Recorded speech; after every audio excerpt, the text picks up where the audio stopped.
All right, are we, let's see, do we have, are we good, Mr.? The attendees are filling in now. Okay, Starting the meeting? Yeah, Oh, all right. well, do we have, let's see, we've got three of us here. We're missing, so is Larry having difficulty connecting? Is that the idea? We're missing Larry and Craig. And we're Craig is missing missing. Craig. I don't know where Craig is. Do I need to resend a link just in case? Well, nobody's emailing me to tell me that they're, Well, I spoke to Larry this afternoon. He had intentions of being at the meeting, so. yes, no, he's emailing me. Okay, I resent him resent all the panelists, resent the board members the link.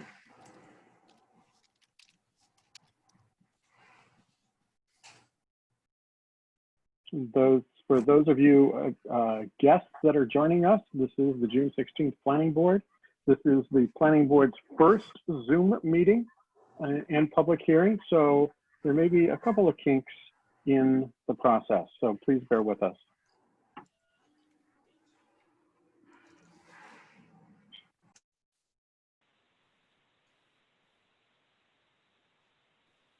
see somebody listed as user, and I don't know who that is. Do we know who Ann Moore is?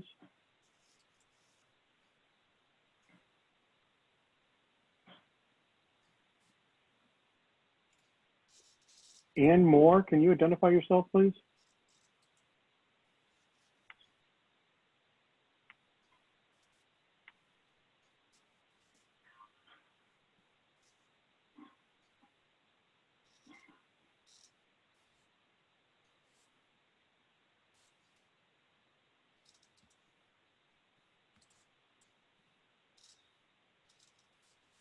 Oh, I'm sorry, I'm on the wrong page. Please forgive me. That's why Ann, I couldn't hear Ann.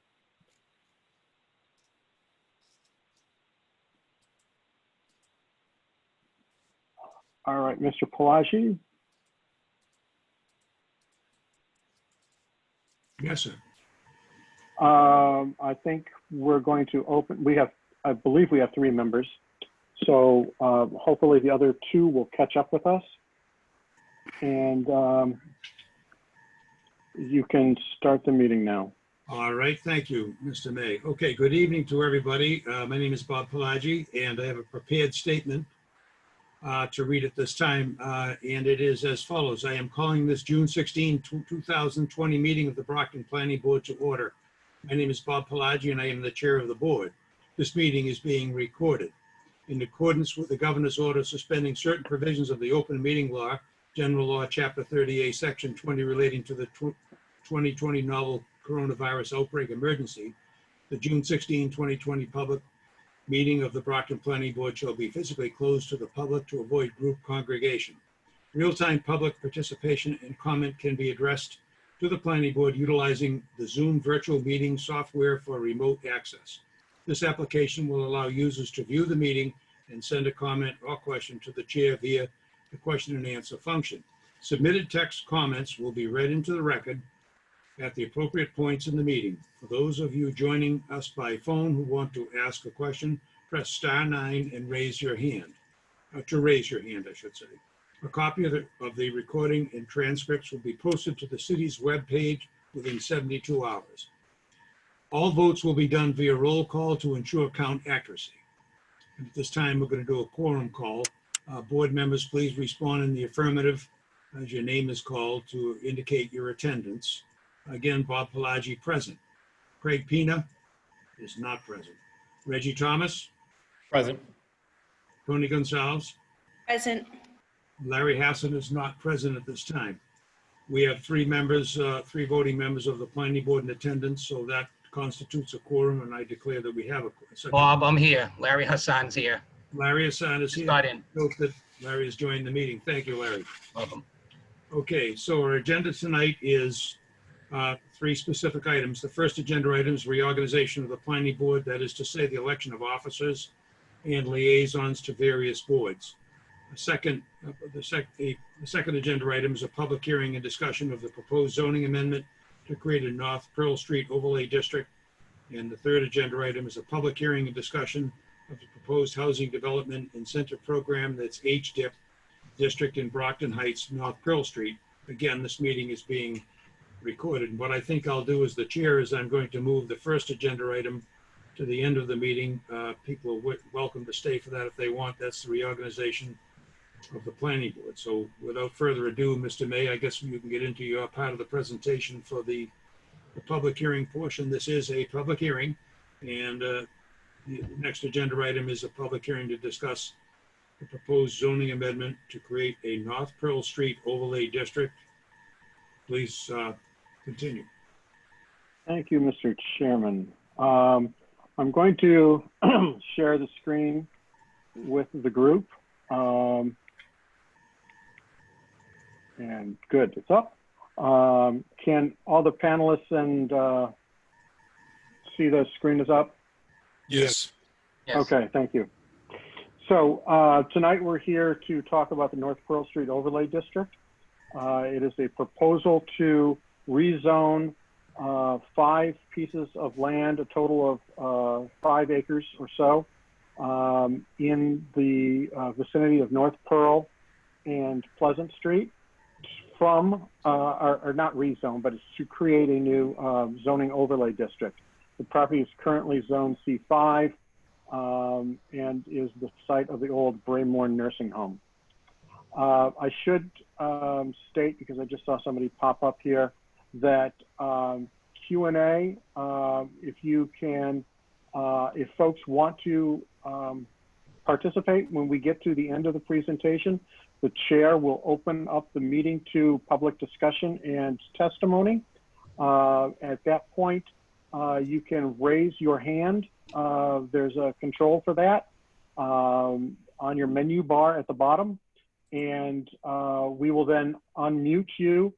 You'll give your name, address, and then state your question. And then when your question or comment, and then when that is over, the chair can either direct a member of the development team or city staff to address the question or answer the question, or it becomes part of the public record. So I hope that is answering Paul's question, which is how can residents participate and get to speak at the meeting?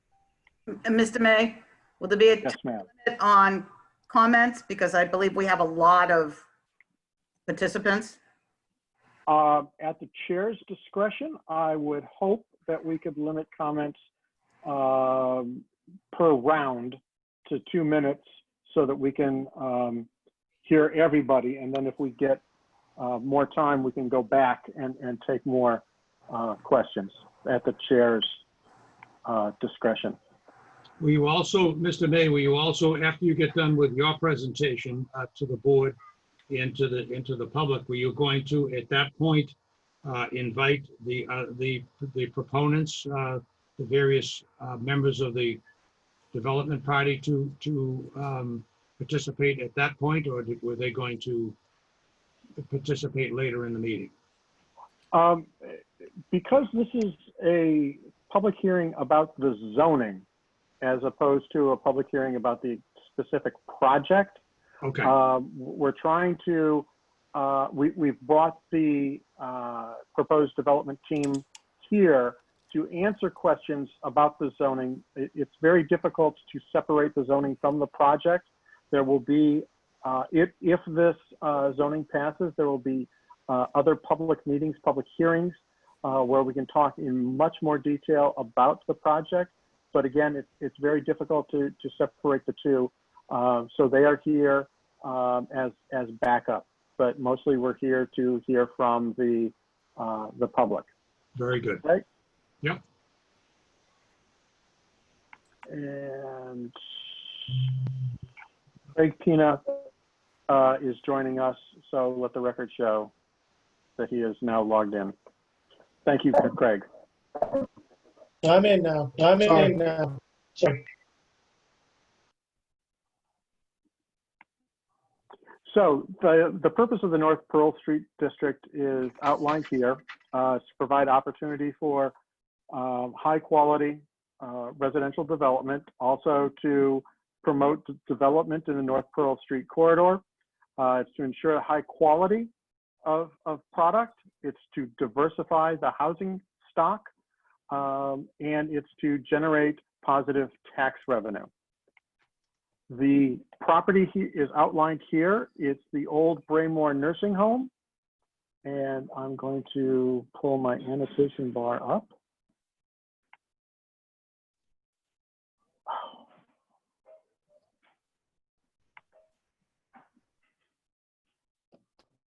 I'm sorry, it's not doing what I want.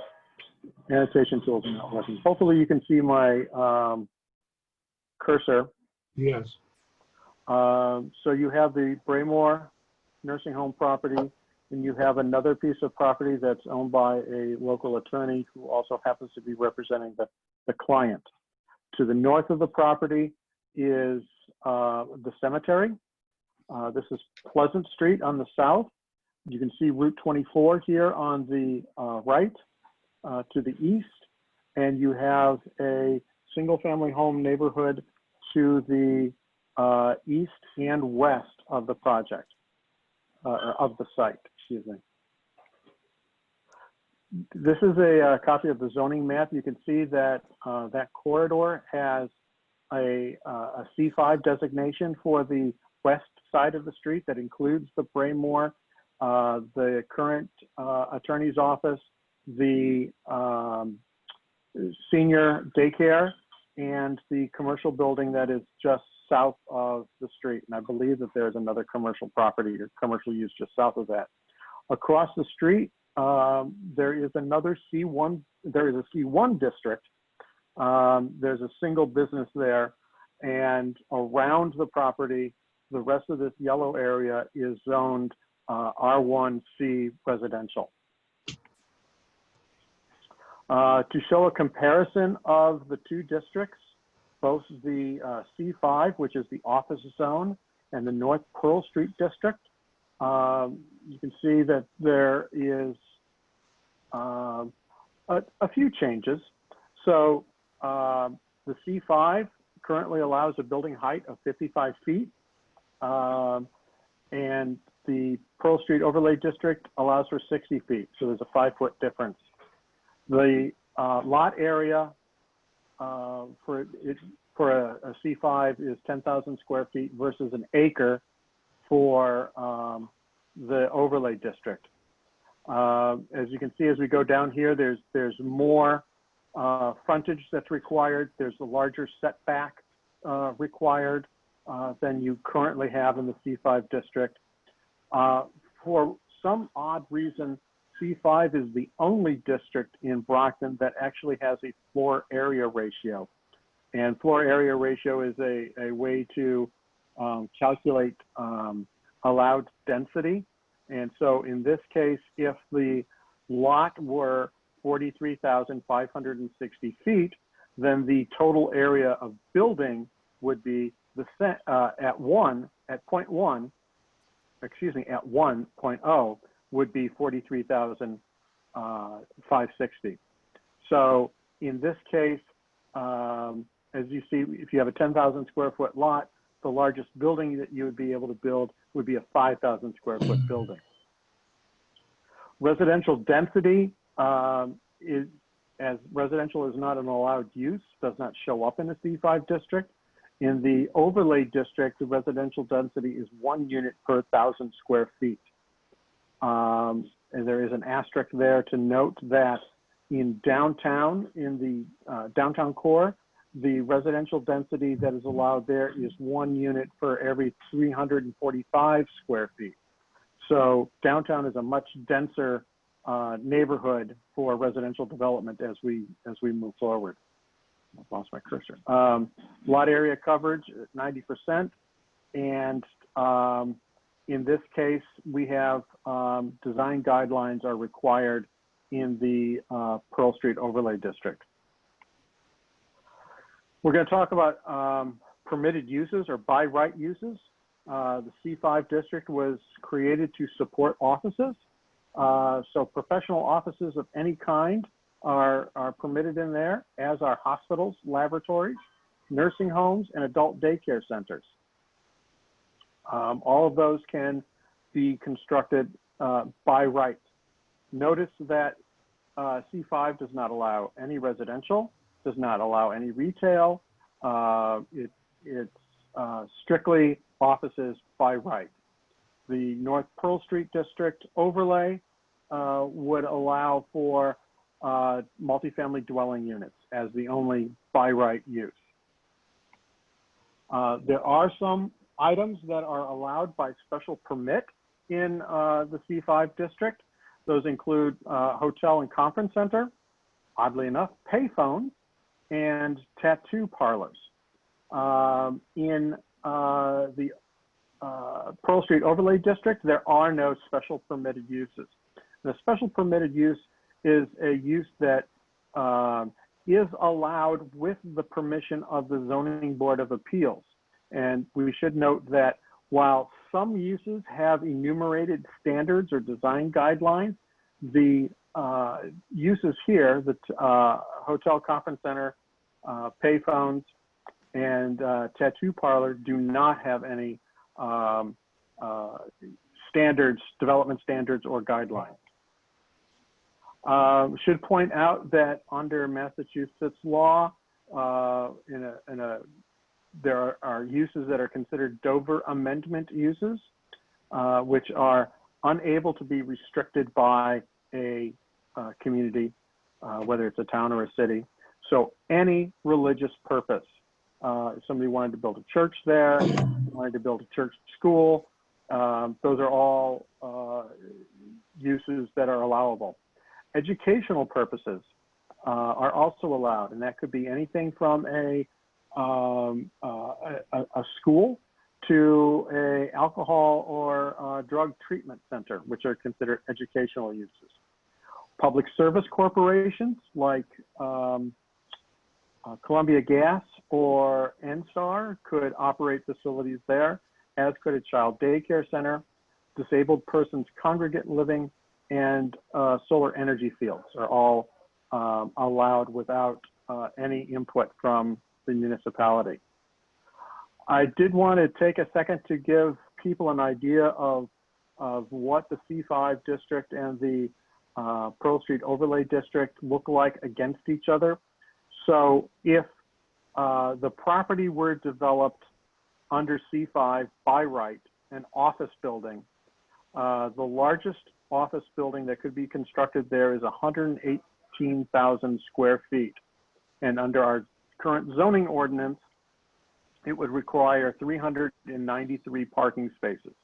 That's a lot of people coming and going. The North Pearl Street Overlay District would allow for a 211,000, or let's say 212,000 square foot building, about 96 residential units, and 299 parking spaces.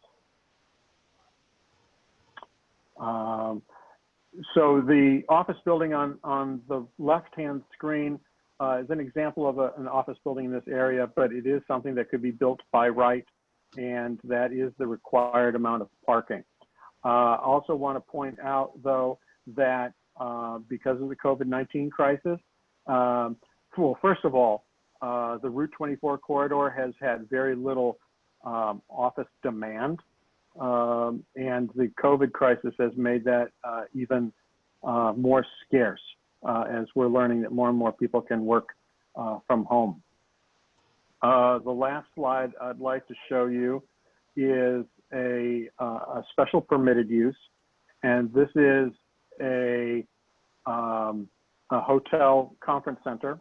So just say we have a 150 room hotel, which is about the size of what the at one time proposed casino hotel would have been, and they have a restaurant or event space that seats up to 200, and they have a liquor license. So at 150 rooms, 200 seats would require 150 parking spaces. Compare that to the 196 residential units and the 299 parking spaces.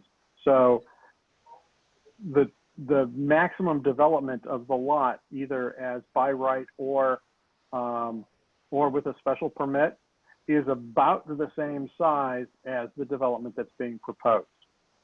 So I'm going to go back to the comparison of the zones and leave that up, but I will allow, I'll turn that back to the board for the board's discussion. All right, thank you, Mr. May. I've got a question, I guess right out of the gate. The name of the reference North Pearl Street Overlay District is a very specific name. It's a very specific reference. What is the genesis of this overlay district? Is this borrowed from another city, for lack of a better term? Is this borrowed from a previous overlay district that the city has created? Or what is the genesis of this? Is this a unique district to the city? This would be a unique district of the city. However, it is based on our 40R district. It has some of the same mechanisms. It doesn't have the same affordable housing requirement as a 40R district, but it does set guidelines. It creates the planning board as the permit granting authority. It requires that the application be vetted by an independent third-party review team. And right now, Beta Group is our independent review. And their correspondence are online on the city's webpage. It also, well, I did already say that it allows for the planning board to be the special permit granting authority. So Or the permit granting authority, excuse me. okay, so it's similar in fashion, in general terms. It's similar to, say, like a 40R, but this doesn't have the same tentacles that a 40R does as far as the Commonwealth of Mass, the regulations that come along with 40R. This is strictly on a city level? Correct. So it does not require state approval, and it does not require a percentage of housing be dedicated to affordable, like a 40R would. However, the mechanism of approval through the planning board, adherence to the design standards, and the third-party independent review, which you find in 40R, are here in this overlay district. Okay. Okay. Anyone else on the board have any questions or any reaction from the presentation that you've seen so far? I understand what can go in there by right and what's proposed. I know it's market rate, but what is the mechanism to say how much Section 8 housing can go in there as opposed to the market rate housing? Well, I will ask the developer to address that, Jim Lambert, in just a second, but I do have to say, first off, that any rental unit is available for a Section 8 voucher. You can't turn them away because of the Fair Housing Act. However, and I think Mr. Lambert will address this, the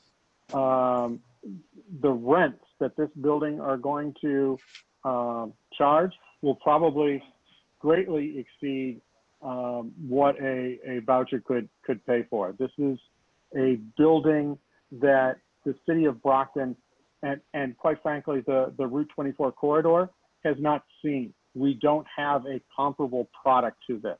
This is the difference between going to Dairy Queen and going to Stone Cold Creamery.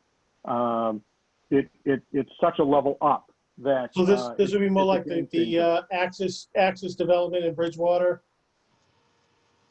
Would it be on that level or? Mr. Lambert, can you chime in, please?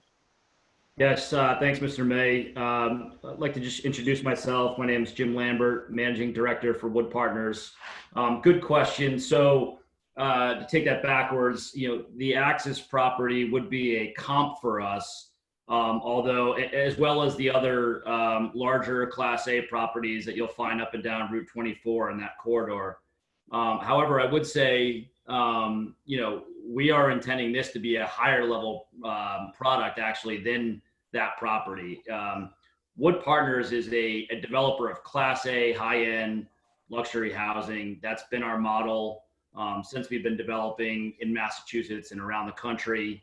And our intention here is to build something that hasn't been built in Brockton, likely ever. We're certainly going to set a new price point for the rent level in the market, and certainly in the city, as Rob mentioned. So, I think he did a good job of explaining that any rental property at any price point theoretically could, and has to accept Section 8 vouchers. But our price point that we're proposing here is certainly going to be, a very high level for that to cover the rent. If that makes So sense. what exactly would the price point be for a 2-bedroom or a 3-bedroom? So obviously we're very early on, and the market's going to dictate that when the time comes that we've built this and it's opened. But you can be assured it'll be well above $2,000 a month. Okay. So I mean, I'm just, I like the project. I've reviewed everything that was sent to me, and I like the project. But the problem is that the neighbors are thinking that, this could be a typical Brockton project, and everyone could be cutting through the neighborhood, speeding around. I think with a higher end project, you don't get that. What kind of assurances can you give the residents? Have So again, our track record, or our business model is to build, high-end housing, top of the market housing. We have repeatedly done that in the state of Massachusetts. We have, in the last 10 years or so, developed over 3,500 units in the state of Massachusetts alone. We build over $1 billion worth of just rental properties across the country annually. And, we have a certain model, and we're not only the developer, we're the general contractor, and we're the property manager. So I think that third piece is really important to understand. This is going to be an institutional quality level property management firm. And, we want to run our property to maximize, obviously, the income at the property. And we do that by being selective about who our residents are, obviously doing background checks and all the things that, management companies do. Our rent level certainly lends itself to a higher end demographic most of the time. And so, I think between the rent level and on-site 24-hour management, we avoid a lot of the problems that you might see at a property that's not managed professionally like we would do. Any other responses from the other board members, Larry or Tony or Reggie? No, Jim addressed the on-site management portion for my question. So Well, I think it's important to state also that this first phase is we're looking at a possible favorable recommendation to the city council to approve or not approve the overlay district, not the elements of the site plan itself. I mean, it's possible that we could vote to approve this, but still have going forward, still have issues. There's going to be issues with all projects, as we know, but that'll be held at a separate discussion. I myself have some questions and concerns that a lot of the neighbors, I've seen some of the input in writing from some of the neighbors, they have the concerns as far as density, traffic, and so forth. So that will be held probably at another time, but. Mr. Chairman, Yes, sir. if I could, there is a open question from the floor from Jeff Millen, Millien. I'm sorry if I've screwed that up. Would like to see one of the slides again, so I'm going to go back and share that on the presentation. Yes, please do that. And at some point, because we have, ahead of anybody else is calling in, as I'm sure you're aware, we have a number of items that have been mailed to us or emailed to us. Yes. that I think that we need to read those into the record. So here is that slide that was requested that shows the purpose. I've got to scoot there we go. So it's to provide opportunity for residential development with a distinctive and attractive livable environment, to promote the development of the North Pearl Street area, to ensure high quality site planning, architecture and design, to provide for diversified housing stock at a variety of price points to meet the needs of the city's population, and then to generate positive tax revenue. So as you know, if I can address some of these points, we have a fairly, Ward 1 is especially at the north end along Oak Street is fairly dense with low income housing and affordable housing, I should say. So we were excited to be able to work with a developer who was coming in to bring something at a much higher price point and bring something that was truly a unique product to not only Brockton, but to the whole Route 24 corridor. If you go to the city's webpage, you'll see a link within the text regarding this development for, I believe it's called Audubon East, which is in Walpole. That was a project that they developed. It's the kind of project that we're talking about here in Brockton. You also building a project, although it's a mid-rise, but that's at Assembly Square. So they're in a terrific market in a terrific niche. To promote development in North Pearl Street, obviously this property has been vacant for several years. There have been people poking around. Fortunately, the purchase and sale agreement for the drug rehab center expired, but we don't know if they're waiting in the distance. And I don't want that to sound like a threat, please, but that was one of the proposed uses for the place. We also want to ensure high quality site plan and architecture and design. You'll see that in the design guidelines that are established in the ordinance. And you'll also see that in examples of their work throughout the country. Provided diversity of housing stock. As we said, right now, we are in there is a large area of single family housing in the area, and then there are affordable apartments, but there are not any market rate apartments and high quality market rate apartments in this area. So when you're looking, whether you're an empty nester and want to live all on one level, or whether you're working at the hospital or even in downtown Boston, this is a great opportunity for you to live in a well-maintained quality community. And then of course, to generate positive tax revenue. Right now, the property is generating no tax revenue. And if it were, say, a religious use or an educational use, they wouldn't pay property tax at all. So that's another reason why we're excited about this proposal. So I am going to go back to the video. So I have a question for Jim Lambert. Basically, I've been excited about projects in the past, and I've seen some great presentations. This looks like a great project, and I think with on-site management, you can help alleviate part of the traffic problems and people cutting through streets and speeding down streets, hopefully. But I've seen projects not get off the ground because as soon as we approve them, they're put up for sale. Do you plan on seeing this project through to fruition?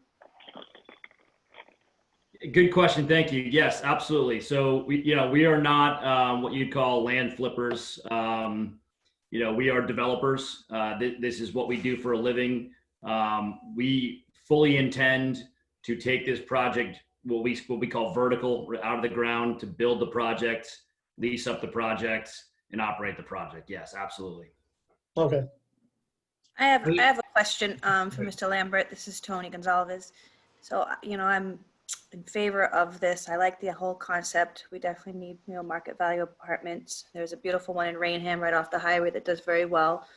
But that street is very busy and I don't have the plans. Is there going to be like an entrance and exit that is not just on Pearl Street?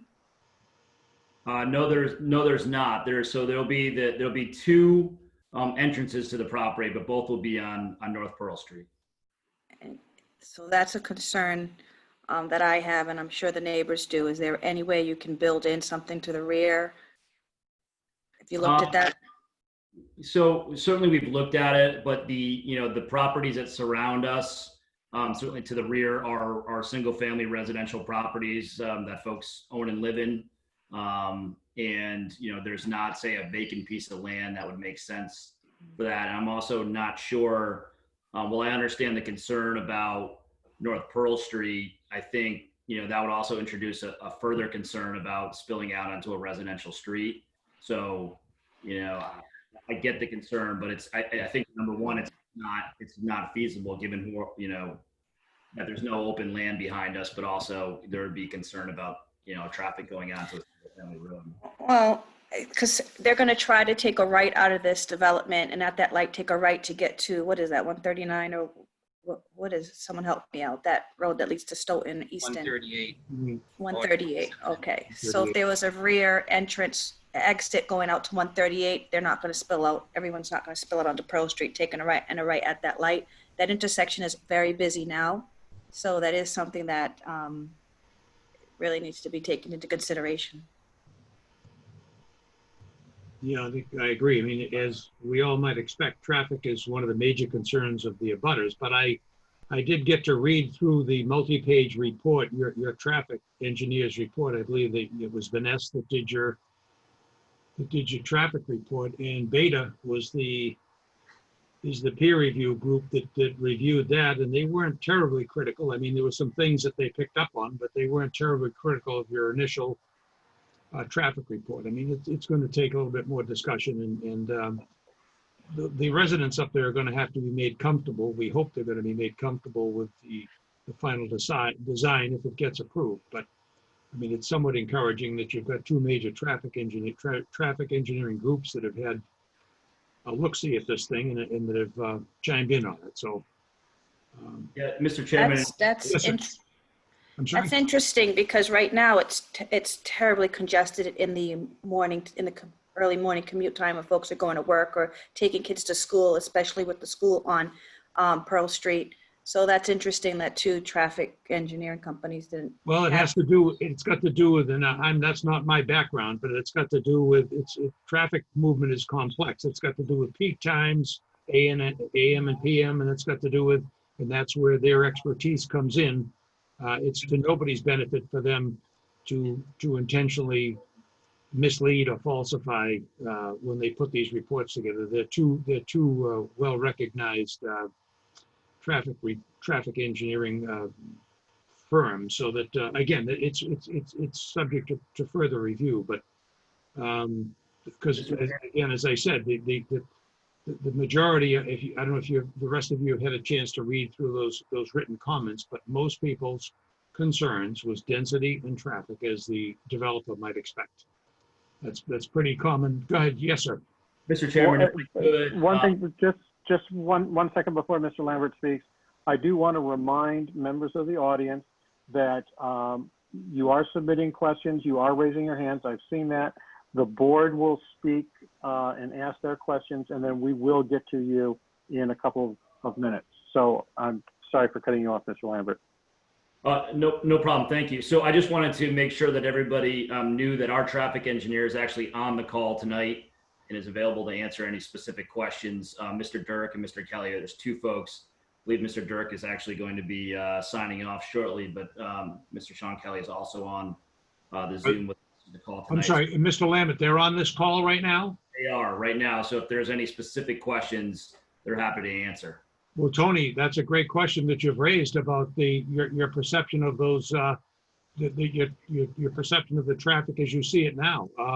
Maybe the gentleman could I hate to put him on the spot, but maybe he could respond to that right now. Sure. Good evening, Mr. Chairman, members of the board. For the record, my name is Jeffrey Dirk. I'm a partner with Vanessa & Associates. So I'd be happy to answer that question. And you are right. You know, we did have the opportunity to have not only peer review from Beta Group, but also review from staff who passed along a lot of comments from the neighbors as well. So we've tried to, you know, be responsive to those comments as they come up. But the traffic study, both the study that we performed as well as Beta's peer review, acknowledge everything that the board members have been talking about. So we understand, you know, really that Pleasant Street traffic signal is controlling the ability of traffic to basically circulate in this area. And I think both consultants have acknowledged the fact that the queuing from that traffic signal during the peak hours does extend back close to where the project site is located. So, you know, the project itself, and I think as the chair was trying to allude to in terms of traffic being complex in terms of the way it's analyzed, not all the traffic is going to go south and head towards the intersection. Now that doesn't negate the fact that we do have queuing that's happening along Pleasant Street. However, a significant portion of the traffic wants to travel north from the project site along North Pearl Street, and a lesser amount, not too much. It's about 45% distribution. So the lesser amount actually wants to go south. So, you know, when you start from the project site and you're generating somewhere between, I think we've said between 60 and 80 peak hour trips, you know, let's just say half goes north, half goes south. So the numbers start to break themselves down into smaller numbers. The traffic signal at Pleasant Street is congested. It does process traffic, but slowly. And so that's why you have the queuing that happens. So the analysis that both we've done and Beta said, you know, those conditions exist. The signal is able to process the additional traffic demands. So that's why what it's showing is conditions before and after the project aren't changed significantly, but it doesn't negate the fact that that intersection is operating at capacity. One of the things that Mr. May has asked us to do is look at, you know, what can be done to that intersection. And I think that as you know, get beyond this zoning discussion that you're having, is then you'll start to drill down into how do you fix that intersection to make it better for everybody, vehicles, pedestrians, and bicycles.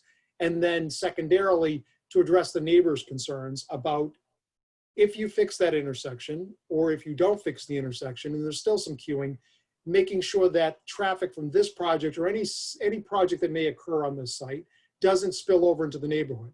So that'll be another significant part of that conversation. And I think one of the board members had alluded to the fact that, you know, management of traffic within the site, the location of the driveways, you know, potentially looking at traffic calming in the neighborhoods, all coupled with fixing the intersection, can all work to benefit not only this site being redeveloped, but also the issues the neighbors are dealing with now. So, you know, I think that as the chair had mentioned, you've got this traffic study that's been done, it's been peer reviewed. So at least we're looking at facts and figures and numbers and analyses that have been agreed upon. And then it's really, the next step is the board to ask the hard questions about, you have an existing problem, how do we fix it? And that'll be kind of the next step. We've offered some potential options of things, but I think that's all going to get vetted. This developer is committed to working to have those things actually happen. So now we've got a good playing field to start from where everyone's understanding the issues, have analyzed the issues, modeled the issues. And now the next step, once we get beyond this, is coming up with those fixes. And Mr. May has already kind of poked us to try to look at, you know, change the phasing of the traffic signal, you know, the left turn movements. All of those things have already been asked and have been evaluated. And once we get beyond this process, that'll be more of, let's get it all figured out and then commitments to actually implement those improvements. Thank you. Mr. Dirk, while you're here with us, so in the world of traffic design and traffic analysis, I mean, can most traffic situations be remedied? In other words, in a general term, you see what's before you, see what the concerns are of the neighbors. You can see what the concerns are of the planning department, of the planning board. Is this, once you, as you say, drill down and get into to the actual details of this project, are these things remediable? Are they addressable? Is everything addressable when it comes to traffic? Or is there situations that you just can't, that you can minimize but can't remedy?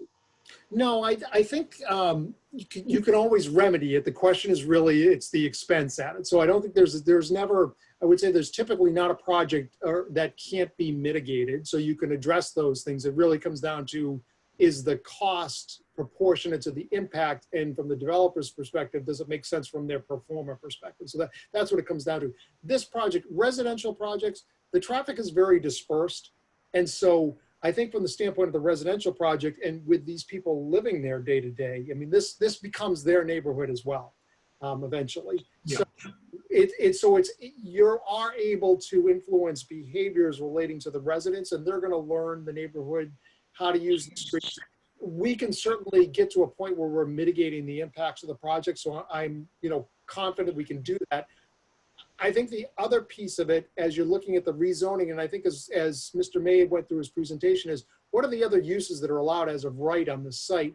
And what are the traffic impacts and characteristics of those as of right uses? And, as you look at, 118,000 square foot office building per se is, a potential development there.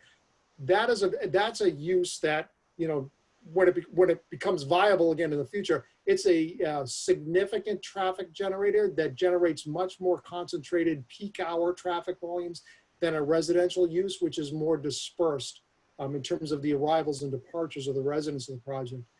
So I think that, there's also that dynamic as well. A residential project fitting into a residential neighborhood on a residential street is much less intensive from a traffic perspective than compared to, a multi-story office building on the site. So I think that's also a consideration as you're looking at the rezoning perspective. Okay, well, thank you for that response. In general, I will say that that most of the resistance, most of the resistance or disapproval from the project comes from the east, from those side streets on the east of you.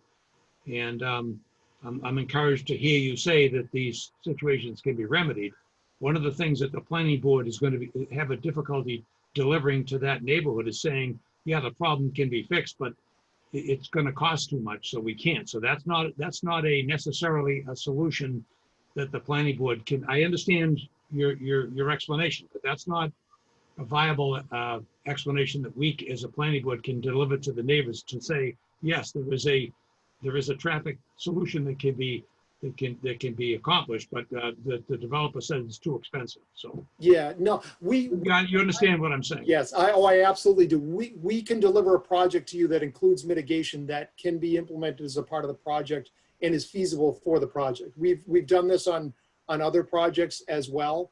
And I think one of the key things, again, as you get to the point of reviewing a specific proposal for this site, also, what I always say is we'll come up with a mitigation program that will work in consultation with the neighborhood. I mean, we've had instances where, what we do as a neighborhood study, essentially looking at traffic volumes, speeds, trip patterns, and develop a specific neighborhood-based traffic calming program or something of the like that gets vetted by the neighbors as well, presented to the planning board with neighborhood input, and then we actually go forward as a condition of the approval, implement that.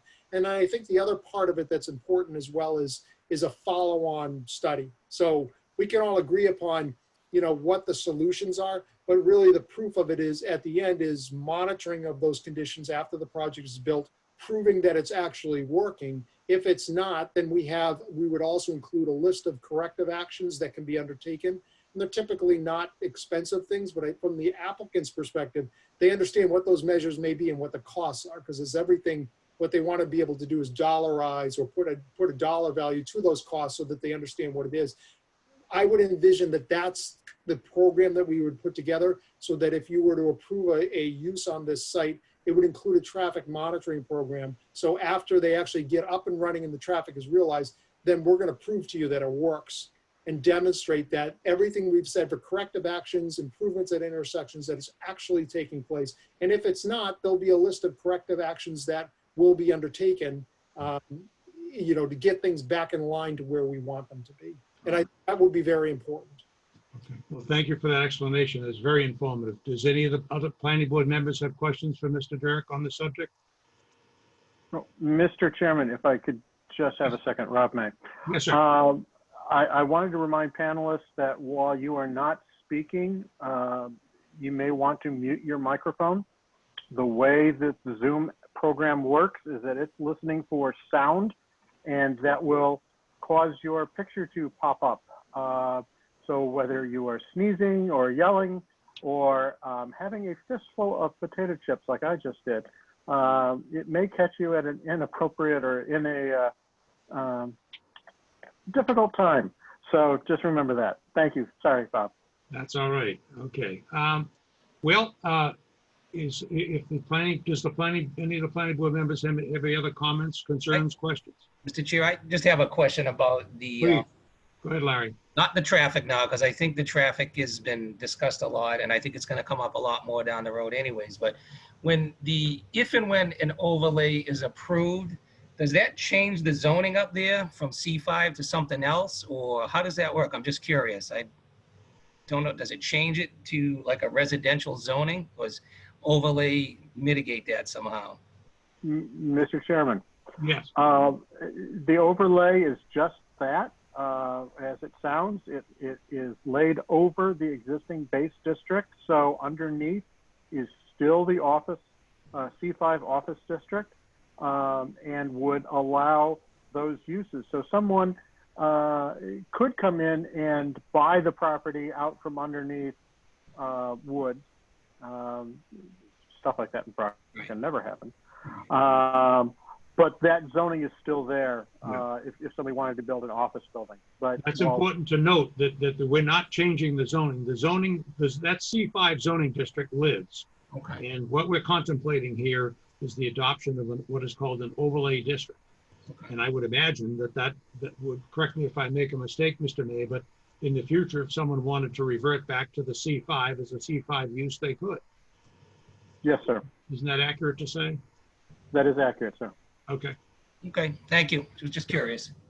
Well, okay. So if everybody has had their opportunity to comment, we have a number of written concerns from the abutters. I don't know, because we've discussed enough of this, and because I'm sorry, because Mr. Chairman. Yes, sir.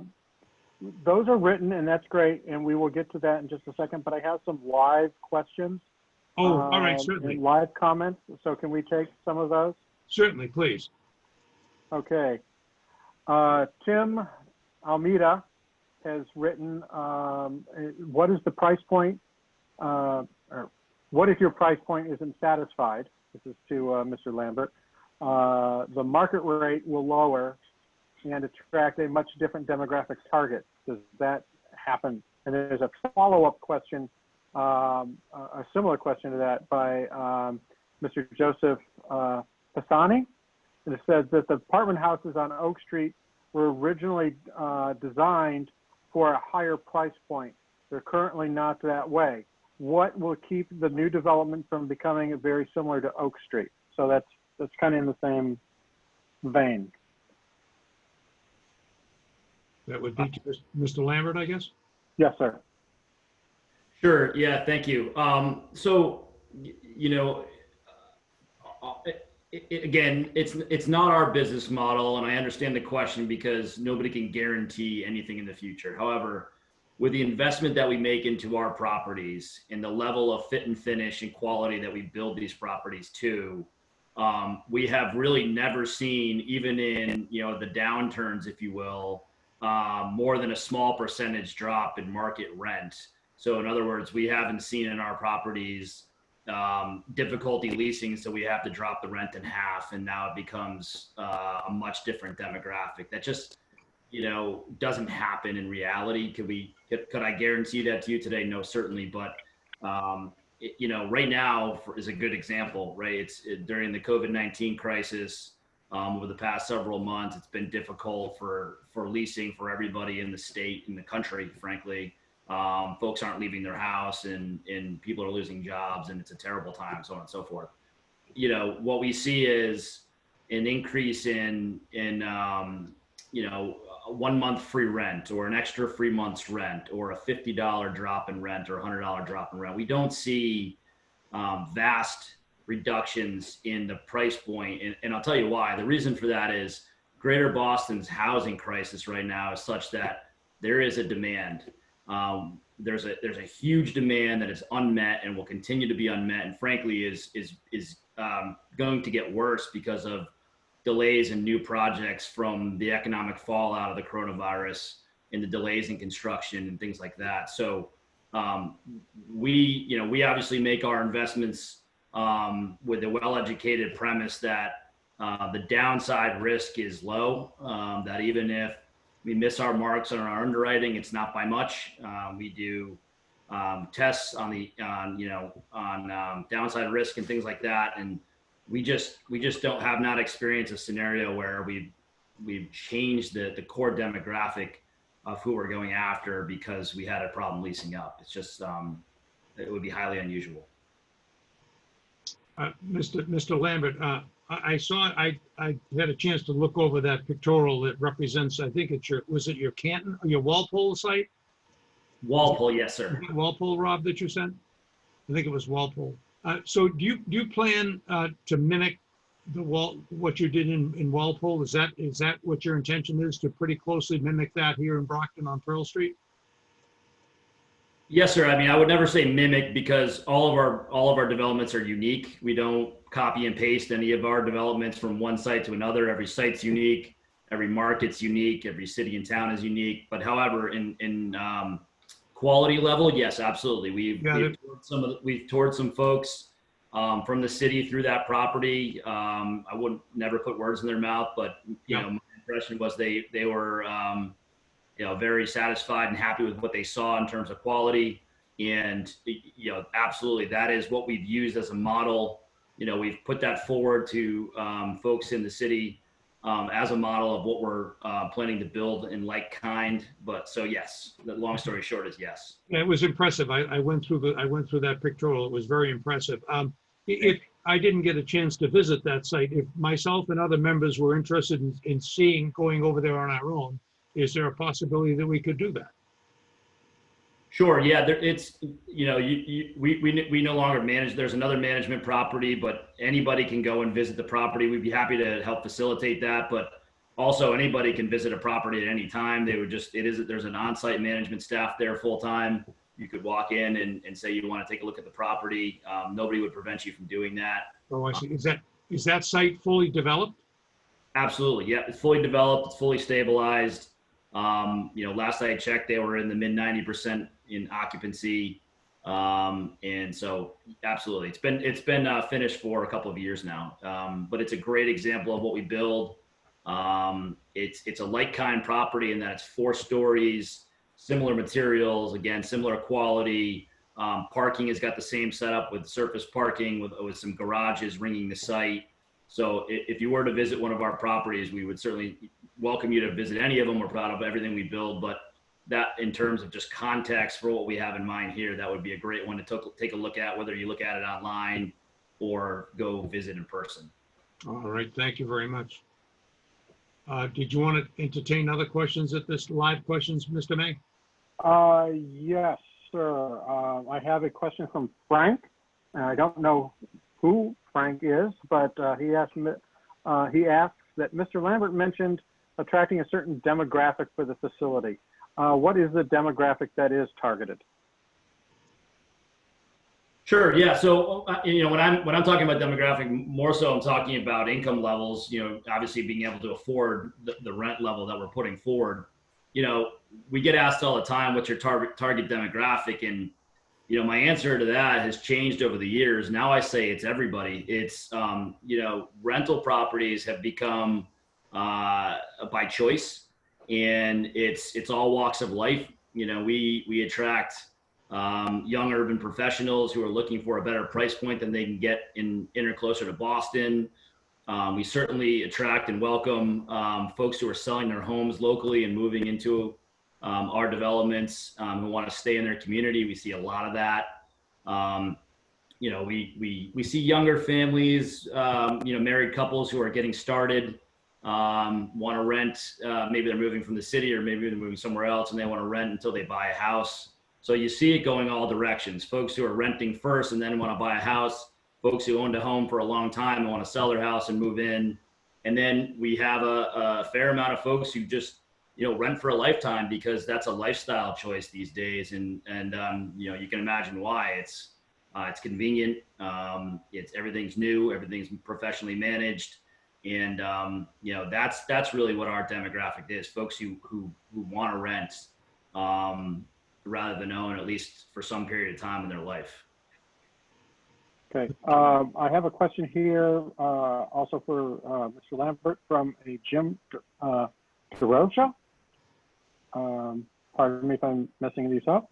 Can you be more specific about the expected price points for the units? And I know you had discussed some of that earlier, but if you could put a little flavor on that. Yeah, sure. Yeah. I mean, I don't like getting too specific on rent levels this early in the process. There's so much time between now and, first of all, we're not even approved, to build the project, and then time it takes for us to design and then construct these projects, it takes years. So you wouldn't see a finished product on the site for a number of years. However, I will say on average, we're going to have a mix of unit types, right? One bedroom dens, 2 bedrooms, some 3 bedrooms, but not a lot. So if you average that all out, we're going to be over $2,000 a month right now is what we're projecting on an average. And so smaller units are going to be below that number. Some of the larger units are going to be above that number. That's roughly the average price point. But it's really difficult to project that far out. We do our best. It's an educated process.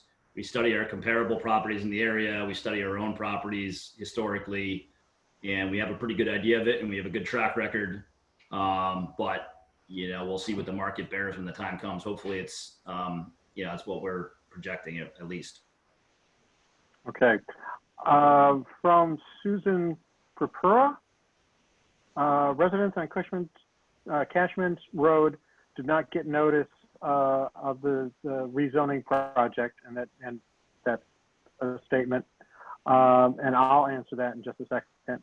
But the question is, did your traffic study take into account how extremely hard it will be to take a left onto North Pearl with residents and visitors coming and going right down the street? That's mostly a question for the traffic engineer, but I do want to address the first part of that about giving notice. The abutters to a project would be notified, and those are people who live within 300 feet of the property, with abutters and abutters to abutters. Very specific term in mass law. But in this case, we asked Wood Partners to introduce themselves to the neighborhood, and they sent out letters to people who were within 500 feet. Now, this zoning process and this zoning hearing that we're having now is under Mass General Law. The city is required to post publicly on its website and in a newspaper of general circulation, which in our case is the Enterprise. And so those are the requirements for the city. So that's why if you live over 500 feet, you didn't get a introduction letter, but nobody would have a letter about this meeting. It was all done through, either on the city's website or on the Enterprise. So I believe your traffic engineer has got the rest of this question, if you'd like to let them answer that. Sure. And that's, did you take into account the traffic flow We did, and just for the record, Sean Kelly with the Nask Associates, pinch hitting for Jeff Dirk, who had to leave the meeting. We did take that into account, and we certainly acknowledge the fact that, you know, it is a busy corridor and left turns consistent with any other driveway or side street. You know, we'll have some delays during peak hours. I think the key thing to keep in mind is the volume of traffic making that left is relatively small. You know, it's in the 15 to 20 car an hour range. So even though there may be some delays, it doesn't lead to excessive queuing. You may have a vehicle or two that are on the driveway, but it's not as though we'll have cars, you know, stacked up into the site. So that we have taken that into account in the modeled it sites that way.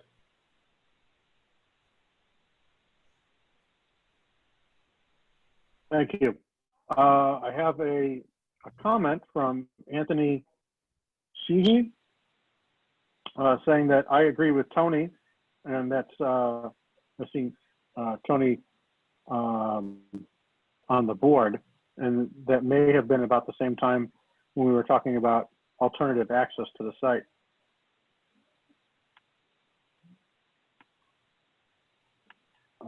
Checking off.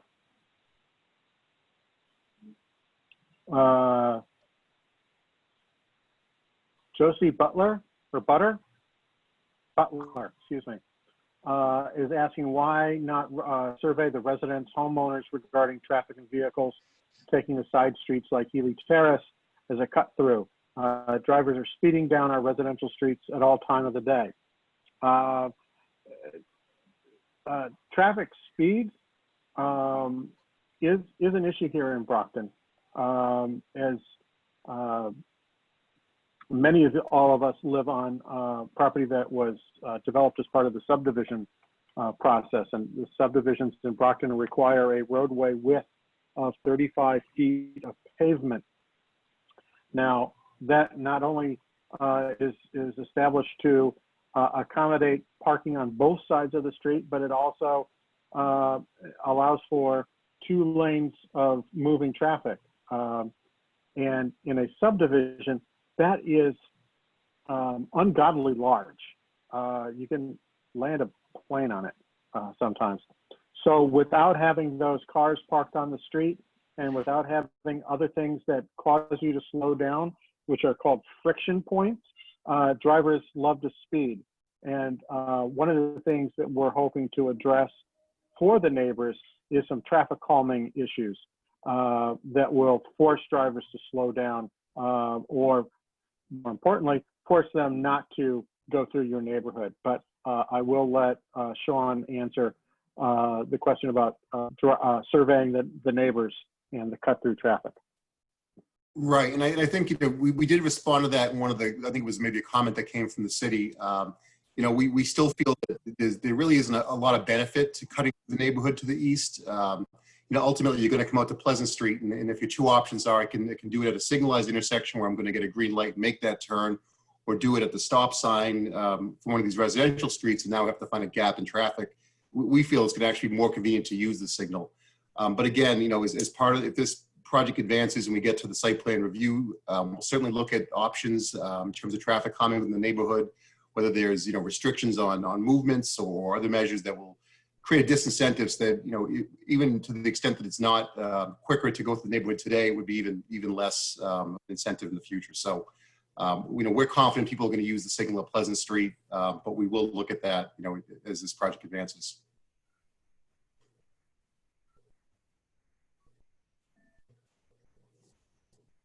Okay. My fault. I turned off my own. So Susan Purpura asks or says that your studies don't seem to take into account that the people living there will also have visitors. This could double the amount of traffic and other potential issues, such as congregating in the cemetery. I can take like so just to give you guys some background, when we develop and we don't develop it, it's the ITE, the Institute of Transportation Engineers.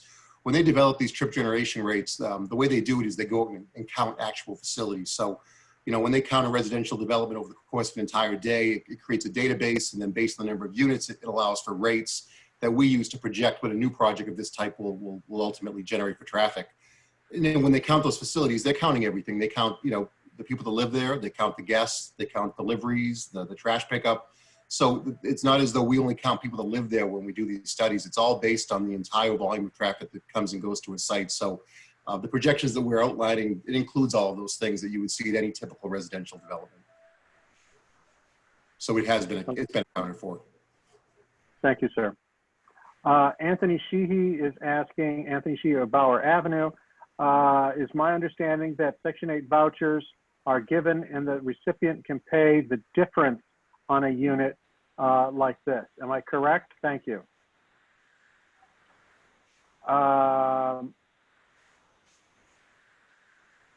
There is probably going to be a large difference between the voucher and what the rent is. That is a question that we'll have to follow up on. I've heard two different answers to that question. Most people I have said that you cannot pay extra. Some people said that you can. So that is something that we'll try to get back to HUD on and find out. Thank you. Could I ask a question regarding that? Yes, sir. I'm looking at the Wood Properties website, and I see you've invested in a nationwide footprint in the Alta name. Is this program going to have the Alta name on it? Because what I see is you invest in a high-end product with the Alta name, and the Alta name is associated with the high-end products. Will you maintain the Alta name on the Brockton project? Yes, absolutely. We use that name in all of our newly developed projects across the country, and we would not do anything differently here. Okay. We have a question from someone named User, and because this is a public hearing, I need to know who that is. So if you could enter your question with your actual name, we would appreciate that. Paul, and I apologize, I don't have the last name for Paul, but I think I know who that is. Says, can the traffic engineer explain the response to Beta Group's comment T113?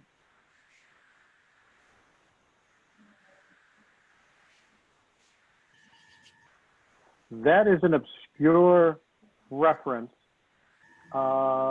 Is Sean able to? I don't see, do you say T13 or T113? I think it's T13. T13, okay. Yeah, I'm guessing, but I think that's what it looks like to me. Right. I think that the comments relative to how do vehicles pull out of the site when the queuing does extend beyond the driveway, or at least to the driveway area. And as pointed out, when that happens during peak conditions, you see this at a lot of locations where you have driveways or side streets that are proximate to a traffic light. What typically happens is that the motorist that's closest to the driveway will understand that they're not going to move anywhere. The lights turned red. They leave a gap, and then motorists that leave the residential, in this case residential driveway, will pull out into the first lane so they can inch out and get a better view of northbound traffic, make their maneuver, and it's kind of a three-step maneuver. They pull into the gap, they look for traffic northbound, and then they make the left turn. It's common. You see it everywhere where you have queues that extend from a signal beyond driveways and intersections. And during those busy times, during those minutes during the busiest hour when the driveway queues do extend or it is blocked, we don't think this driveway will function any differently than any other street along the corridor that has potential conflicts during peak hours with queued vehicles. So I think that was the comment from Beta, and that was our response. Thank you. From Ray Creedon, can you discuss, can this discussion be delayed until all the parties can meet in the open forum, such as Hancock School, now that we can social distance? I'll answer part of that. It is going to be a long time before we can have meetings of more than 10 people. Having public meetings is going to be difficult. The governor's executive order allows for meetings like this. Everybody obviously can't participate because I'm getting these kinds of questions. But I would like to ask the developer what your time scale is, because some people had thought that, well, we could just put this off, you know, for another couple of months. And my understanding is that you're up against the deadline. I'd like you to discuss that just a little bit. Sure. Yeah. Thank you. You know, without going into too much detail, you know, we have obviously the properties that we're discussing today under contract, and you know, unfortunately, those contracts have time limits on them for when we can get an approval on a project, or else we have to make a decision, you know, at a certain point whether we would move forward with a purchase without development approvals in place. Or would we have to walk away from the deal because we didn't, you know, achieve those development approvals in a certain time frame? You know, we are not a development firm who purchases land unentitled, if you will, a land bank firm. So we option land subject to get to this, you know, processes like this, where we go and get our projects approved, and then we would move forward with the purchase. That we do have a time frame that is you know, end of the summer. And so, you know, we did see some significant delays in this process from, you know, not even being able to have meetings like this, or at least not being in a position to have meetings like this for some time.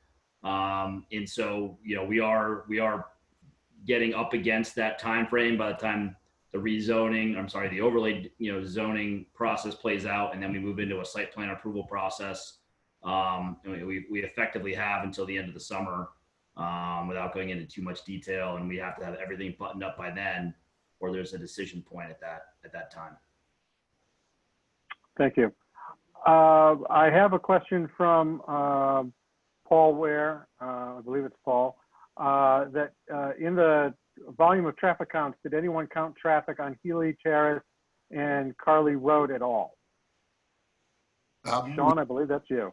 No, we did not. We did counts, you know, along Pearl Street adjacent, but we didn't do counts into the residential neighborhoods across. We did, I will say, we did do counts. I don't want to misspeak. At Bauer and Allendale, we did do counts there during the peak hours, so we know the volumes that are coming out of the side streets that oppose our driveways. But as far as going further internal to the neighborhood to the east, we haven't counted those at this time. Would there be, Mr. Kelly? You said you didn't include those into the counts, but would it be? Is there a potential that if you did include those, that it would change your projection? I don't believe it would. No, I mean we feel that cars that are heading, you know, towards Pleasant Street eastbound are ultimately going to make a right-hand turn out of one of the two driveways, continue southbound to the traffic light, and make that left-hand turn, where they can do it in a controlled and safe manner with a green light from a traffic signal.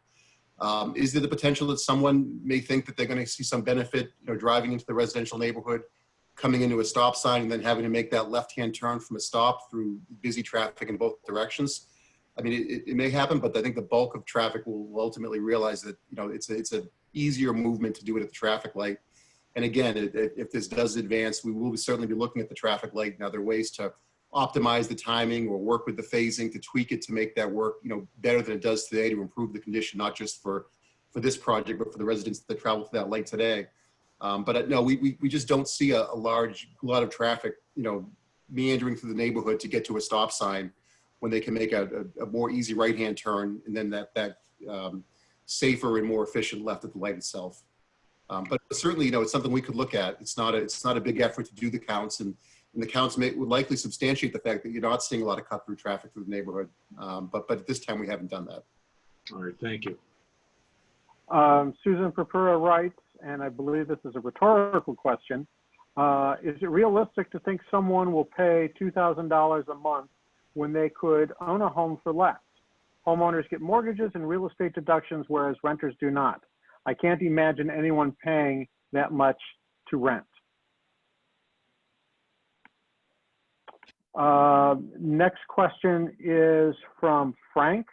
Mr. May, if Woods does not go through with the project due to any delays, what is going to happen to the property? That is an interesting question. As you know, the property is sat vacant for at least 2 years and has got some significant damage to it. as the mayor was in the building at the beginning of the COVID crisis, trying to see if we could house patients there. And it was in such a bad shape that we couldn't do that. The project that was proposed for this site before Wood got here was a rehab center. If Wood does not go through with this project, I don't know what might go here. There's a lot of uncertainty in the real estate market right now because of the COVID crisis. We see very little demand for commercial development, both office and retail. So it's kind of up in the air of what could go there. And we don't know if that other previous proponent might come forward again. So it could very well head back in that direction. Thank you, Frank. Next question, or next statement is from Joseph Pisani. Whoops, it just moved. People leaving the apartment complex will cross North Pearl and use the neighborhood streets to avoid the traffic light at North Pearl and Pleasant. So he is assuming that people who are potentially traveling to downtown Brockton, because that's in that direction, will cut through the neighborhoods. So I think Mr. Kelly has answered that. But is there more that you would like to say about people leaving your complex and potentially using the side streets to bypass the traffic light? That means cutting, if I'm hearing that the road's so busy that you can't move on it, yet somebody's going to cross 2 lanes of traffic to cut through a residential street to then cut through 2 lanes of traffic to get onto Pleasant. So Right. if that's the way that works. Mr. Kelly? Right. No, and I think you make a good point there is that, the right turn movement from the site heading towards the signal is going to be a far easier move than trying to find a gap in both northbound and southbound traffic on North Pearl. So just leaving the site alone, it's when you had that first decision point, do I want to cut through the neighborhood or do I want to make a right-hand turn? You're going to find it's easier to make the right-hand turn than going through because you don't only have to find a gap in one direction, and right turns are an easier movement. But ultimately, again, we can look at this in more detail and we can come up with some traffic calming measures. But our goal and really the thrust when we dig into this at the site plan review level is going to be to make sure that signal works as well as it can, that it processes that southbound left turn to get you onto Pleasant Street eastbound, and that there's really no incentive to make that movement through the neighborhood.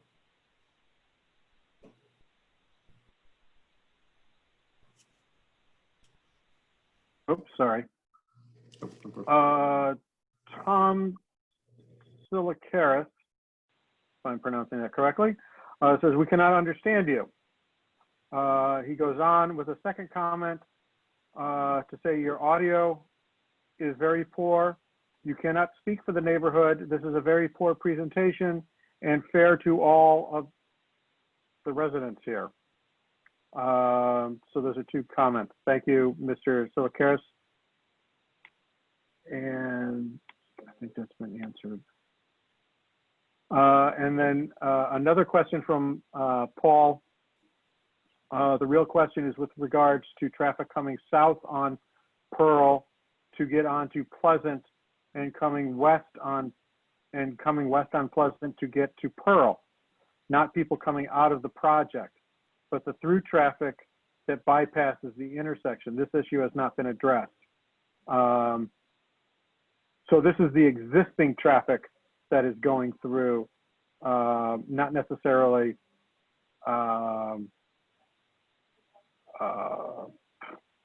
Sure. No, I think coming from the project. Well, I'm sorry, I was reading a question ahead.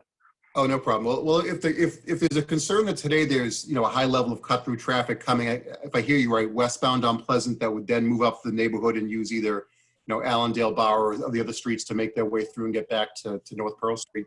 We did do counts at these intersections during peak hours so we can get a handle on how much traffic's there.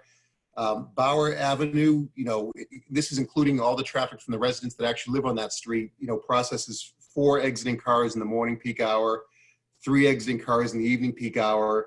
Allendale has 5 in the morning and Allendale has 4 in the evening. So, the 2 streets that are most proximate to us, to the idea that there's a cut-through problem that exists today, not even taking into account the residential traffic, you're looking at 3 to 4 or 5 cars an hour.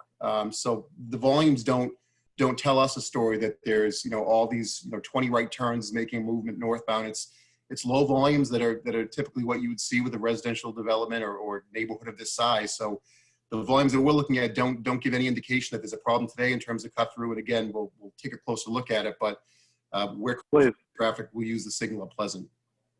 Mr. May, can I say something about that? Yes, you may, Ms. Gurley. As a resident on Pearl Street, I know exactly what this issue is. That light at the corner does not have a dedicated turn arrow in either direction. So what happens is people trying to turn left are backed up. And I think something as simple as adding something like that to that intersection might help alleviate the traffic. No, that's a good point. And as part of one of our, I think it was our second response to the city comments, we did take a look at, some of the potential timing changes, including giving exclusive left turn phases, so those lefts would be able to be done in a protected manner. And I always say it's kind of like a pie chart. You've only got so much of the pie you can shift to one movement or another. So we can improve the lefts, and it'll give a little bit more delays to the throughs. We used to really find that I'll call it a sweet spot where you're improving things to the left, but also not gumming up other movements. And it's something we'll definitely take a closer look at. But we have run some of those analyses, and protected left turn movement certainly, is an option that could improve some of the movements at that location. Well, there's a left-hand turn lane. Oh, right, but not no green arrow. But no light. Right. No, understood. Mr. Chair, can we move this along, because it's been over an hour and the questions or comments are repetitive, and I feel like traffic's been addressed, price point's been addressed. I do have 2 live hands up that I would like to acknowledge. One of them is Chris Minshall. I'm going to unmute her to ask her question. Hang on, folks. Here we go.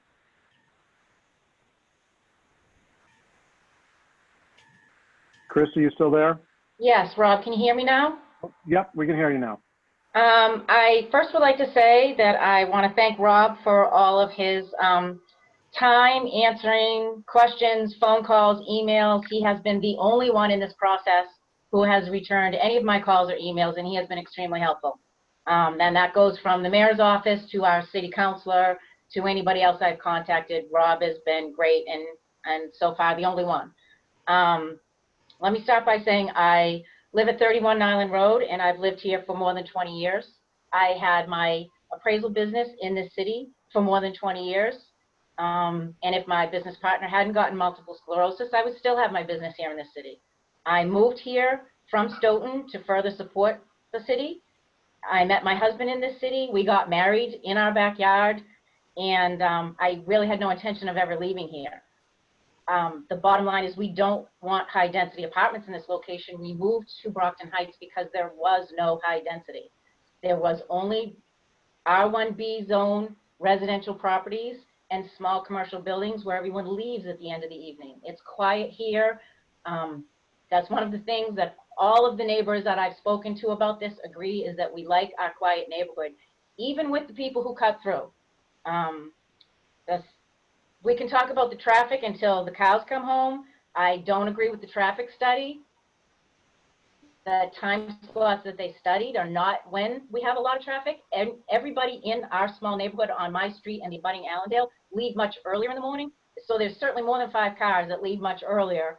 And we see people speeding down, and it's literally from North Pearl, they come down Allendale and onto Nyland Road just because they don't want to take a left turn at that light and wait for the 2 cars that might be at the light.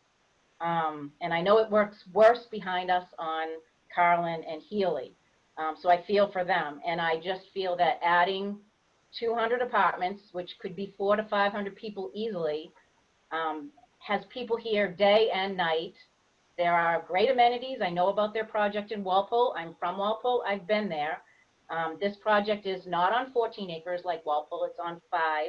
It feels like it's going to be changing the entire dynamics of the neighborhood. Just not the density, but the demographics. It's not going to be quiet here anymore. And it's all about the high density. Whether it's this project or another project, 4 and 5 story buildings of apartments is different than a 4 or 5 story office building where everyone leaves at night and goes home, and we don't have people drinking in the cemetery or wandering through our neighborhoods. It's not apartments. That's the bottom line here.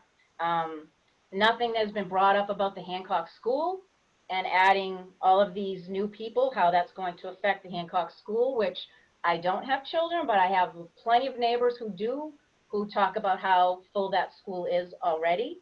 And I'd like to know if something is planned for that. And also what kind of studies were done. This is going to be a 40V zone. And as a former appraiser and a now assessor in another town, I just know enough about 40V zoning to be dangerous, but I do know that it is supposed to be done when there's a need for apartments, and I view that as I'm not sure that there's a need.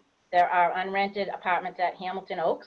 They're available right now at Westside Colonial, at Belmont West, and as of September 1st, there will be what I understand are 44 units available at the new 47 West Elm project. And that's just the larger complexes on the west side of Brockton. You can go on MLS as of today, and there are several dozen apartments available. So I'm not really sure where we're seeing that there is a need for a 40B zone. So I know there's lots of things down the road if this zone is changed and this project is thrust upon us, where we can discuss what will happen to traffic and how it can be mitigated. But first and foremost, it's the zoning overlay that I don't feel we need in this neighborhood, and I'm not sure why we feel we need 200 more apartments in the city of Brockton. All right, thank you. Thank you, Chris. Thank you. Well, for the record, this is not a 40B project. That was mentioned a couple of times. This is not a 40B project. And could Rob, could you just very quickly, because Tony's Mr. point, Chairman? I'm beating this up. I'm sorry? Mr. Chairman, I do believe that Chris was saying 40V. Oh, Not- she was saying, I'm sorry. V is in Victor. And so our next presentation and discussion, public hearing, is going to be on a 40V, which is the Housing Development Incentive Program. So there is a rather large need for more housing in Brockton. And I know, I would assume that Woods has done their analysis, and they wouldn't be investing millions of dollars in a community and in a project that didn't need housing. But I will make sure that the Brockton housing study is from the city is up on the agenda. I also have a verbal question from Paul, who I believe is Paul Weir. And as Tony did mention, we've been at this for about an hour and a half. And I do want to state that the board will not be making a vote tonight. We are going to post this meeting, its transcript and video up on the web. We'll be taking public comments in writing up to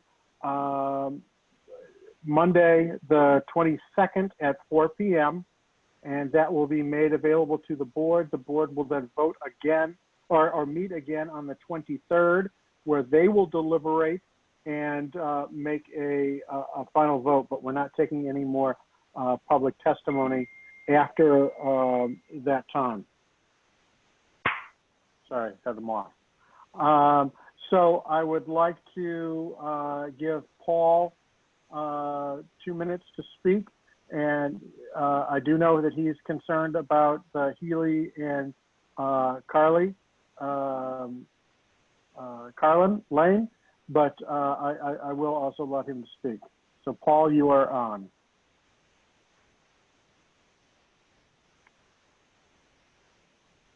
I thought you were on.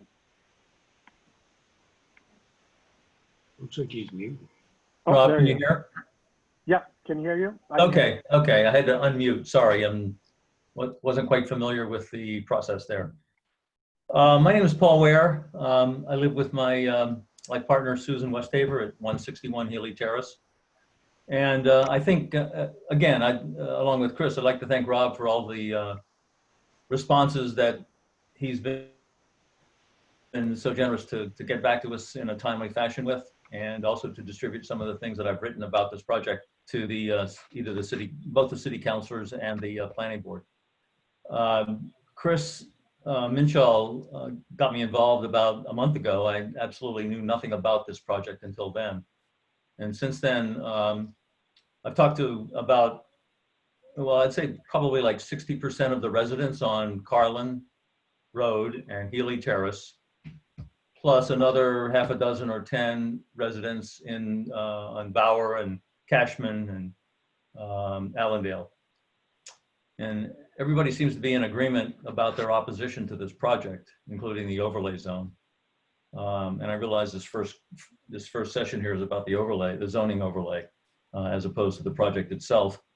And Chris has said a number of things that I and the people that I've spoken to agree with in terms of the need, the question about the need for the project in the first place, the question about the need for the zoning overlay in the first place, and the effect that that might have, or will most assuredly, I think, have on the demographics of the of this whole neighborhood. So I would like to talk a little bit about the traffic situation and not take too much time, but basically say that my belief is that the traffic impact assessment, and trust me, I'm not an expert on traffic assessment, traffic impact assessments, but I read it. I read the Beta Group's feedback on it, and I read Vanessa's group response to that feedback. And I think the entire traffic impact assessment is basically flawed and inadequate and incomplete, because none of the traffic that occurs now on Carlin Road and Healy Terrace was ever taken into account. And that traffic occurs with southbound traffic on Pearl Street, coming into Healy Terrace, driving down Healy Terrace, driving down Carlin Road, and connecting with Pleasant Street on the east side of the Pearl Pleasant intersection. That traffic speeds through Healy Terrace and Carlin Road many times, much of the time. The only reason they slow down coming from Carlin down Healy is because they have to make a turn, which is a little bit tight. So they have to slow down at the very end, but once they don't slow down until they get to that turn. Conversely, the traffic coming west on Pleasant Street to avoid that intersection, the Pearl Pleasant intersection, takes a right on Carlin, speeds down Carlin and Healy, and then gets onto North Pearl Street at the end of Healy Terrace. None of that traffic was taken into consideration with respect to the volume of traffic at the Pleasant Pearl intersection, because that traffic avoids that intersection. So I don't think the amount of traffic that was detected or evaluated on Pleasant Street and Pearl Street was accurate. I think we're getting a little bit repetitive with the comments on the traffic. I think we've heard I'll cut it off. neighborhood's perspective on the traffic. If I could, Mr. Kelly, could you just briefly comment on that and about the need? Maybe we are at the point where you want to incorporate into your study those side streets and those neighborhoods that you know now are of great concern. But if you could give us just a reaction to what you're hearing, please. No, I think it certainly is something that's worth taking a look at. Again, we're not trying to hide anything here. We made it very clear that our study is focused on North Pearl Street where we have access. I don't question the fact that there may be people coming from the north on North Pearl. Again, this is north of the cemetery, that might make that left turn in the morning, say going southbound and go through the neighborhood. But again, this is a this is an existing condition of people avoiding the entire area of our site. This isn't something that we would generate to people that are at our site aren't going to drive to that neighborhood. They're going to come down North Pearl and make a right turn in to get home. But certainly we can take a look at that, you know, either at this stage or at the site plan review stage as this advances. But again, I understand the concern and we can take a look at it more, but we're confident that our traffic for the most part is going to be on North Pearl and Pleasant via this traffic signal. Okay. All right. Again, you've heard now from more than one abutter that the traffic concerns of those side streets have not been taken into consideration. So The message loud and clear. We we understood. need to take a look at. Okay. Mr. May. So do you have additional comments that you want to read in, or are we beginning to get to a point of repetition, or Mr. May? Did we lose Mr. May? Sorry, I was having a snack. Forgive me. One more verbal comment from Stephen Morris. I'm going to unmute him, and it was the chair's prerogative. We have heard quite a bit about the traffic concerns, and so hopefully you will have some. Mr. Morris will have some fresh perspective on this process. I'm hoping so. He's also the one, I believe, Mr. May, that he has also forwarded a. I think I saw his name as one of the ones that had already submitted a letter. I think, yeah, Stephen Morris. Yep. Stephen, are you there? Hi. I believe I'm. Can you hear me now? That is you. We can hear you, sir. Okay, Stephen, I'm going to ask you, have you been on the call from the beginning? Yes, I have. Okay, would you, as a favor to everybody that's been on the call and all of the planning board members, Yep. you've heard what's been going on back and forth. Would you please, in the interest of time conservancy, not be repetitive? If you've got Okay. some new and fresh information that you'd like to share with us, please do. Yes, actually, what I was wondering is, Mr. May, I want to thank you for you answering me. I sent a letter yesterday. Will that letter itself or the comments that I made be read into the meeting minutes? Given the time of evening, we will incorporate them into the minutes. If you'd like them read aloud, we can read them at the next meeting. All right. You We'll don't have want me other- to do. we'll I have wouldn't other- have. Okay. You don't want me to do that now. You don't need me to do that because it will be part of the meeting minutes. Yeah, you don't need to. Yes, correct. Okay, good.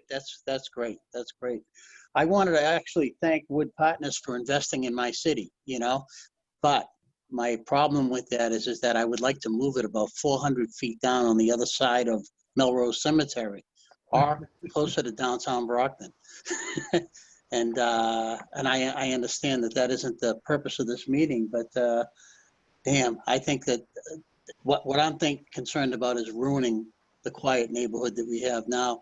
Everybody here is a single residential community, homeowner, and you're going to double the population of this island, as I call it. That's from Pearl and Healy Terrace to Pleasant and Carolyn Road. It's kind of like an island. And probably about 400, 500 people live there. You're talking about 400, 500 people being added to that. That's scary to me. They're going to be walking their dogs in the neighborhood. They're going to be doing other things in the neighborhood. And they're renters. They're not homeowners. So it's just a mentality, I don't want to be too rude about this, but and if you're reading my minutes, and that's about all I have to say. Thank you. Thank you. Thank you, Mr. Morris. Thank you, sir. There we go. I would like to read a couple of things into the record because we're getting kind of late, and I'll go kind of quickly. But one of the questions was from Ann Moore, wanting to know what can the developer do to benefit the surrounding community. So that is something that I'm hoping Mr. Lambert will be able to answer. I know we've talked about some improvements to the park and areas around there. So, Mr. Lambert, if you could, I'll give you the floor. Sure. Yeah, thank you. So certainly one of the things that we've talked about quite a bit tonight is traffic and traffic mitigation. So I think as you've heard our traffic engineers state, the hope here and the anticipation is to not only just try to mitigate what's being added, but try to mitigate some of the traffic issues that exist today, even before the project happens. So certainly that's one. I have a short list here of other things of community benefits that we anticipate for the city of Brockton, starting with construction jobs.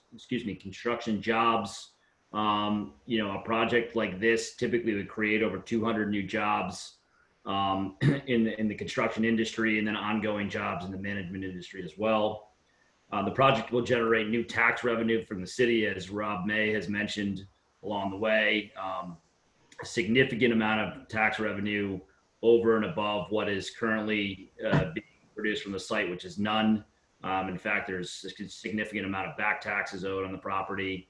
We anticipate a very large amount of new tax revenue to the city going forward. Diversity of housing. So to answer some of the questions that or comments that were made, we feel like there is a need for housing in Brockton, in around Brockton, in all of Greater Boston. This is a property type that Brockton does not currently have. It's an alternative that, we have heard in other cities and towns is not needed. And we found that there's been a huge demand for this type of housing. We believe in that thoroughly. We truly believe that what we build is not being built just because we want to build it. It's because it's needed and folks want to live there. And we proved that, us and the industry has proved that time and time again. And then, another thing I would say is the folks that will live here will have disposable income that is generally not seen, certainly from an apartment development in the city of Brockton, and that income will get spent on local businesses. So one thing that I think can't be understated is the impact of the local businesses in Brockton and the restaurants and the retail where these folks will spend money, which is currently not happening today from the site. And then obviously I think the most obvious one is you've got a vacant rundown building that is an eyesore and certainly needs to be replaced with something of highest and best use. And we intend to replace that with a very nice, very upscale apartment development, like I've stated several times, that the city hasn't seen before. And we're really excited to invest at that level in the city of Brockton. Thank you. There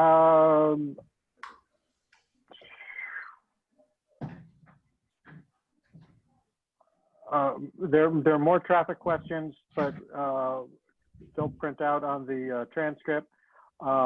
Frank wants to address the school overload question. The Brockton school system has been experiencing a reduction in population.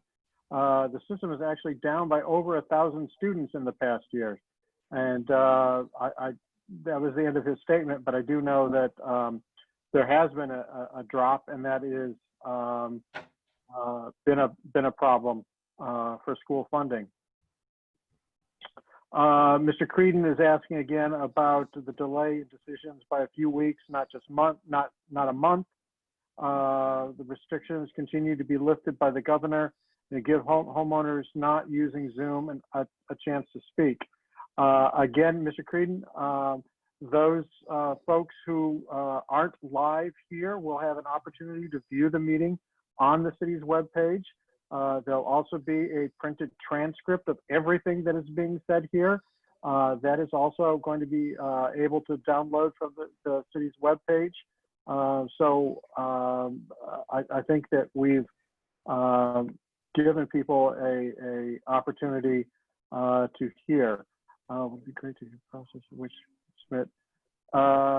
So folks who wish to submit comments can submit them by email to planning@cobma.us. Again, that's planning@cobma.us.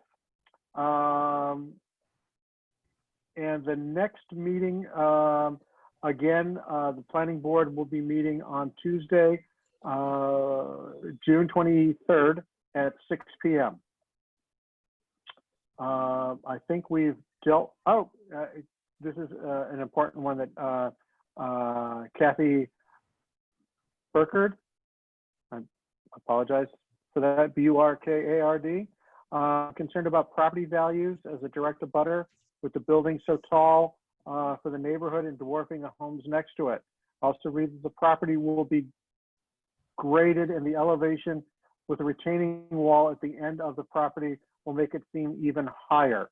So we have a question about the size and scale, but just as important, we have a question about property values. I'm not sure who has an answer for that or who would like to take that that question. Bart, I saw you yawn. Cover your mouth. Yeah, you. Mr. May,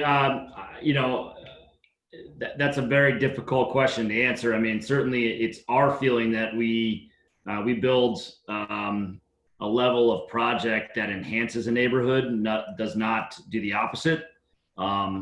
Certainly, I can't sit here and today and tell you where your property's value is going to go in the future. There's a lot of market factors that influence that way above and beyond, what we intend to build. But, in my personal opinion, you've got a vacant, dilapidated nursing home there now with what we anticipate building. We believe, it should be an enhancement to the neighborhood. We absolutely believe that and plan to do that.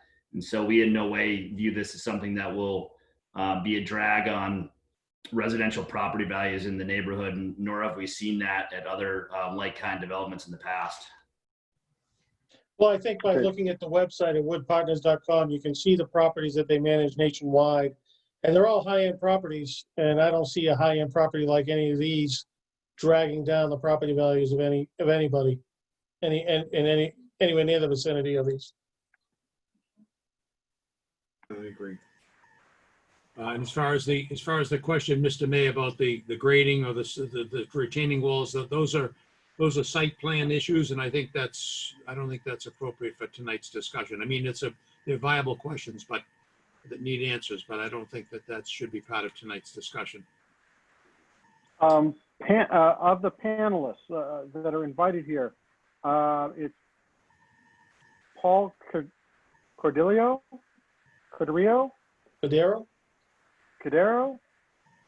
You have your hand raised. Is there something you would like to unmute yourself? I would, Mr. May. Thank you for hearing me real quick. I know it seems like we're wrapping up, and I just wanted to chime in. Obviously, I'm Phil Cordero. I work for Allen and Major Associates, and I'm working with the developer on the site planning aspect of this project. And as the chairman just alluded to, we would anxiously await to provide all pertinent details when we get to the site level detail application, site plan review part. But Mr. May, before we closed out the hearing, I know you're going to continue it. When you were giving your presentation to the members of the board and the public early on, you did put up a slide of a comparison chart of the requested language of the zoning overlay. And we just identified two numerical errors, and I just wanted to draw everybody's attention to them, not to out you in public, of course, but just to make sure that when the board ultimately makes a decision, they're making it on the correct overlay language. And it's with regard to the North Pearl Street Overlay District rear yard setback, which is listed as 60 feet on your graphic, whereas in the published overlay language, that's only 30 feet. Thank you. Yes. And so then 30 feet with a 5-foot accessory. Okay. And the accessory is Thank you. 5 feet. I just didn't want it to go beyond tonight and let the public and the board see that differently, especially when we're talking about relationship to abutters, et cetera. Thank you for that. Thank you for that correction, sir. Yep. And I don't see it. It says 30 feet there. Well, while you're in there, we also, in the published zoning overlay language, the accessory actually had 0. It was not a 5-foot, it was a 0 on the accessory also, sir. Okay, there. So you are building to the lot line. It might be a delay on my screen. It looks fine from here now. I must have misread it. Okay. Yeah, and that's on all sides, sir, for the accessory. Okay, for people who are listening, we are editing this slideshow on the fly, as it were. So thank you. I will stop sharing and turn it back to the chairman. And I believe you have a motion that you would like to consider for the continuation of this meeting.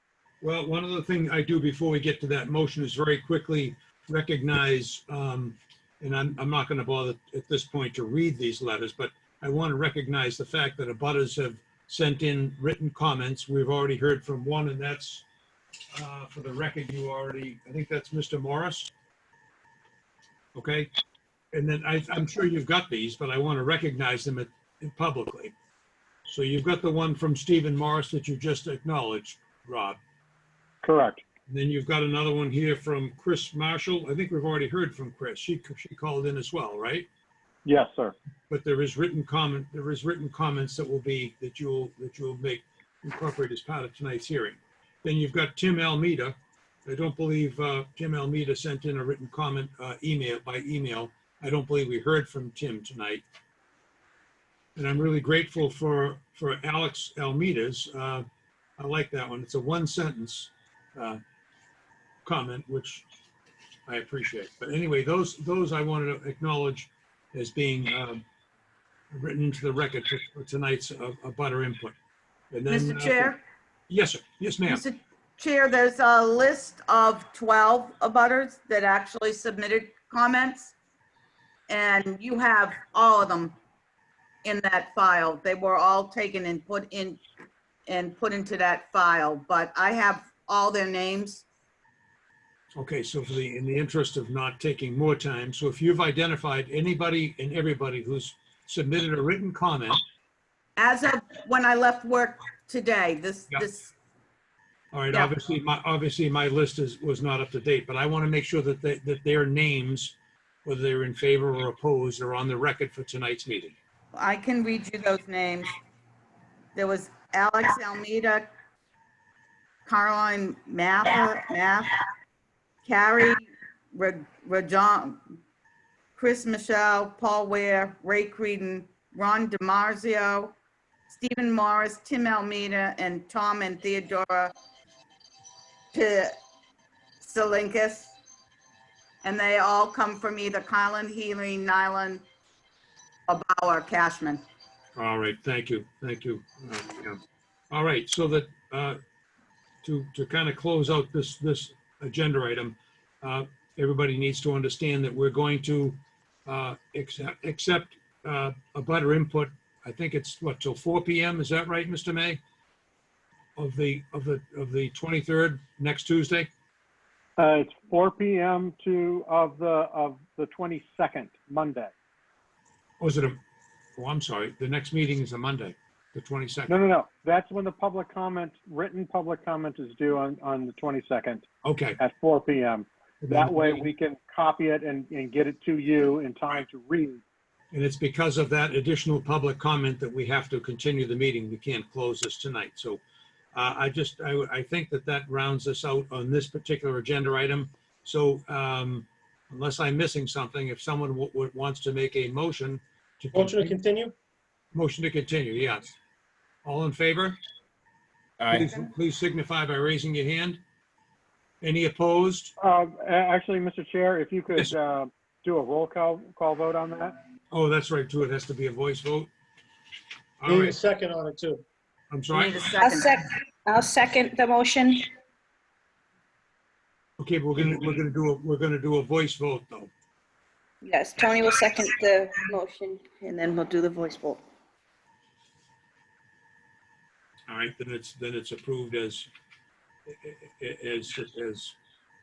made, but the voice vote will be. where's my opening statement here? Do you want me to? Call the roll. No, I can do it. Okay, so Bob Pelagi, Chair, motion to approve, vote to approve the motion. Craig Pina, Yay. Reggie Thomas, Yay. Tony Gonzalez, Yay. and Larry Hassan. Yay. Okay, and you're saying that needs a twice voice vote? No, you're fine with that now, sir. Okay, good. All right. So we've continued, and we will go on to the second item, well, at your discretion, sir. All right. So, well, the third agenda item, because we're going to remove the reorganization of the planning board down to the bottom. So the next agenda item is a public hearing and discussion of the proposed housing development incentive program HDIP district in Brockton Heights, North Pearl Street. So again, this is a public hearing, and I guess, Mr. May, you will start off with an introduction. Yes, sir. Under Massachusetts general law, we have the opportunity to, as a gateway city, to create what is called a housing development incentive district, or under the housing development incentive program, Massachusetts law 40V, Victor.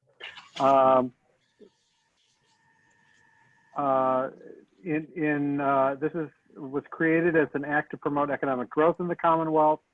There is money that the state puts aside for incentives for market rate housing. And as a matter of fact, if you are a 40V project, you're not allowed to use any other form of subsidization like the low-income housing tax credit. Once the zone is established, the developers in the cities can then enter into agreements that include a small amount of property tax relief, but that's needed to be able to apply for the state tax credit. Who is using HDIP? Majority of gateway cities right now have adopted it, including Brockton. We have an HDIP district in downtown Brockton. It's been very successful in attracting new economic growth to the city. Eligible activities include new construction of residential units, substantial rehabilitation of existing properties, and a minimum of 80% of the units must be market rate. But then the other caveat to that is, because you're using HDIP, you're not able to apply for low-income housing tax credits. So it pretty much guarantees that it's a 100% market rate product, unless the developer decides to charge less rent for specific tenants, which I don't see happening a lot in Massachusetts. There are two tax incentives in the program. There's a local option, real estate tax exemption. It can be as low as 5 years and as low as 10%. But you need to be able to show that the city has some skin in the game in order to apply for the state the state tax credit, which are then awarded on a rolling basis. And I should mention that the property tax exemption is on the incremental or the new value of the property, the increased value. So the base value will always stay the same. So we're basically giving up a portion of some future taxes to help incentivize the development and secure market rate residential development. And then as we look at HDIP districts, Brockton's goals are to create market rate residential growth, to diversify our housing stock, to generate economic activity and promote neighborhood stabilization. So the proposed district is coterminous with the zoning overlay district. It does not include any other properties outside of this project, so it would be exclusive to this proposed development. And that is the end of the presentation. And so I will, stop share and turn it back over to the board for any questions. Well, I've got a question. Is the success of the project based on the adoption of the 40V Victor incentive, or are they joined at the hip, these two policies, or can the project go forward without the benefit of Chapter 40V? Well, while we are running on a parallel track, it is a suggestion or consideration that the city council may want to look at 40V. In order to make that happen, we have to have a public hearing to get input, and that's before we submit it to city council. City council may choose not to introduce it to council for a vote. Right. But we want to kind of belt and suspenders, put it out there just in case it gets picked up.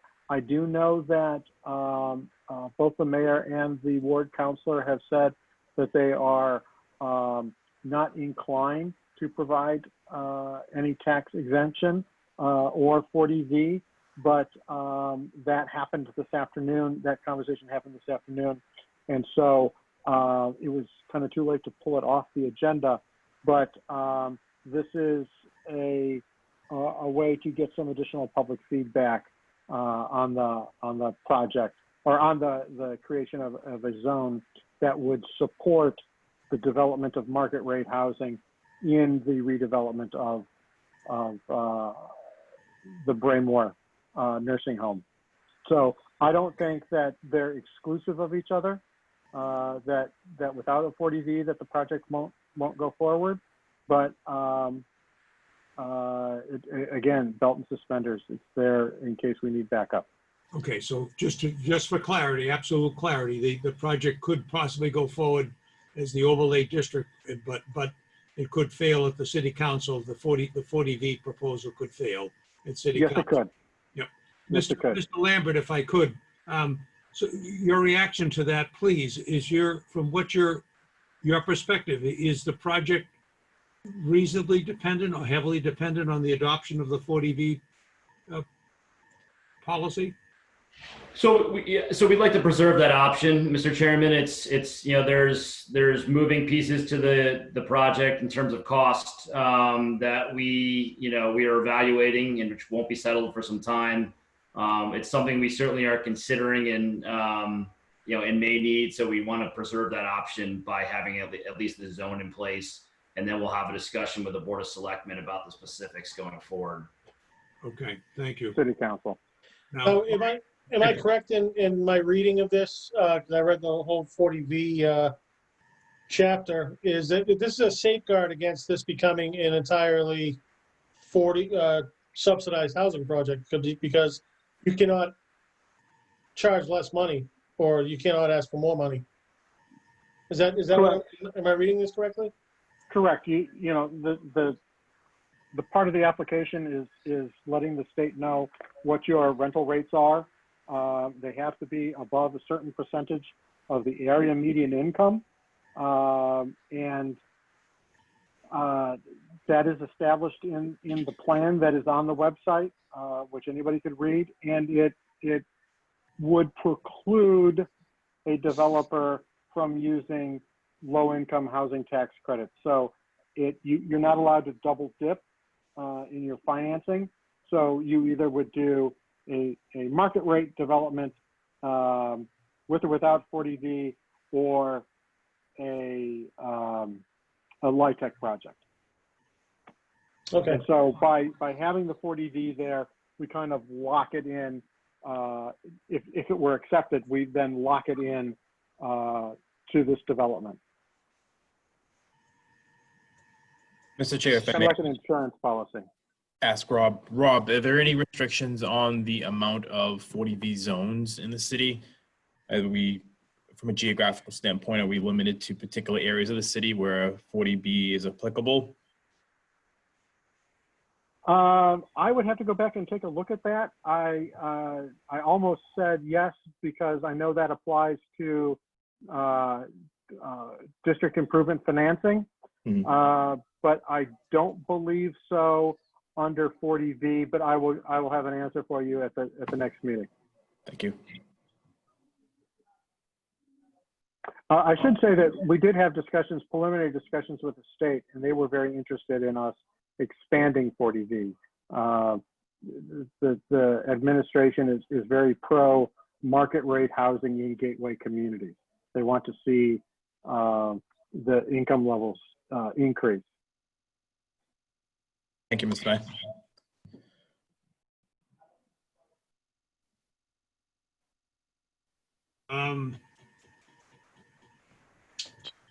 I speaking for myself, not necessarily for the other board members. I need to get up to speed. I will confess to you that I need to get better versed in 40V. I'm fairly well versed in 40R and somewhat versed in 40B, but not 40V. So I've got it. Was that in the website as well, Mr. May? Yes, the plan is the draft plan is in the website. I mean, it's under Mass, the 40V as it's stated in Mass General Law, it's in there? Oh, yes, it is. Okay, I've got to get up to speed with that, but I Mass don't. General Law, Chapter 40V. Yeah.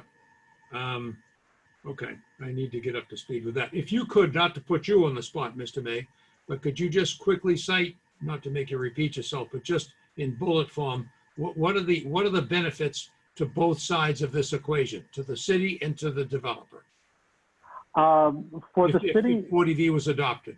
If 40V is adopted in this district, it would allow us to attract a developer who is interested in doing a market rate project in a community where at the moment it's very difficult to pencil that out given the cost of financing the cost of development and capital post COVID-19. The real estate markets have become very jittery. Fortunately, Eastern Massachusetts has a very strong demand for housing, and that's kept people in the market, developers in the market, but their equity partners are looking for a little more incentive, and that's where the 40V comes in. As a benefit to the city, what we're getting, while we do lose a little bit of incremental tax revenue, which of course, if the project doesn't happen, we get 100% of nothing. So good luck sharing that. But as an incentive to the developer, it provides them with some additional liquidity and their ability to finance a project in these difficult times and in markets that are unproven for multifamily housing, market rate multifamily housing. All right. Thank you. Any other comments on the part of the board members? Okay. We can open this up to the public now for comment. Okay, you're inviting public comment here, I see. Go ahead and do that. So you have got somebody, do you have people wishing to share comment on this, Mr. May? Yes, Chris, who we've heard from earlier, says to the best of my knowledge, only 80% of the units must be rented to people at or above market rate, which does not preclude them from renting the other 20% at any rate, other 20% at any rate they want, including affordable rent. They just can't use tax credits. That is true. If the developer wants to lower the rent for a particular group of tenants, they can do that under 40R, or excuse me, 40V, excuse me. But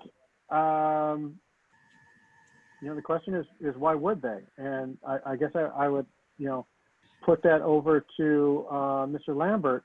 Do you have any intentions of losing or reducing your revenue on a project that you need assistance in financing? No, we don't. We very much intend with certainty for this to be 100% market rate. We don't often get an opportunity in the state of Massachusetts to develop 100% market rate communities, and when we do get that opportunity, we're certainly not inclined to not take advantage of that. So we're looking forward to it, and that is our full intention. Thank you, sir. Not to speak for the chair, but are there any other questions from the public who would raise hands and or use the Q&A function to talk about 40V, Housing Development Incentive Program, or HDIP?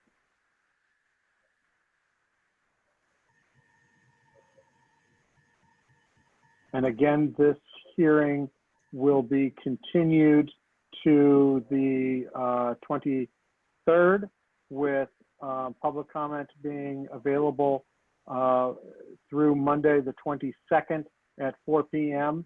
Email to planning@cobma.us, and again, that's planning@cobma.us. Chris has another question. He says, we understand you would like market rate, but the market rate may be changed dramatically due to the current pandemic. Can you speak to that? Yes, I can. So, we're obviously in a great position to speak to that, as we have other properties around the state. And, we're seeing actually, there was a time period, as I believe I mentioned earlier, where, leasing was down at some of our properties, given the fact that folks couldn't leave their home and go look at new properties.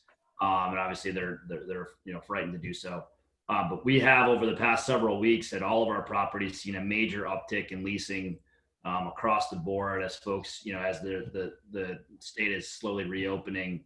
And we have seen very minimal impact so far in terms of collections of rent across the board, as well as rental rates.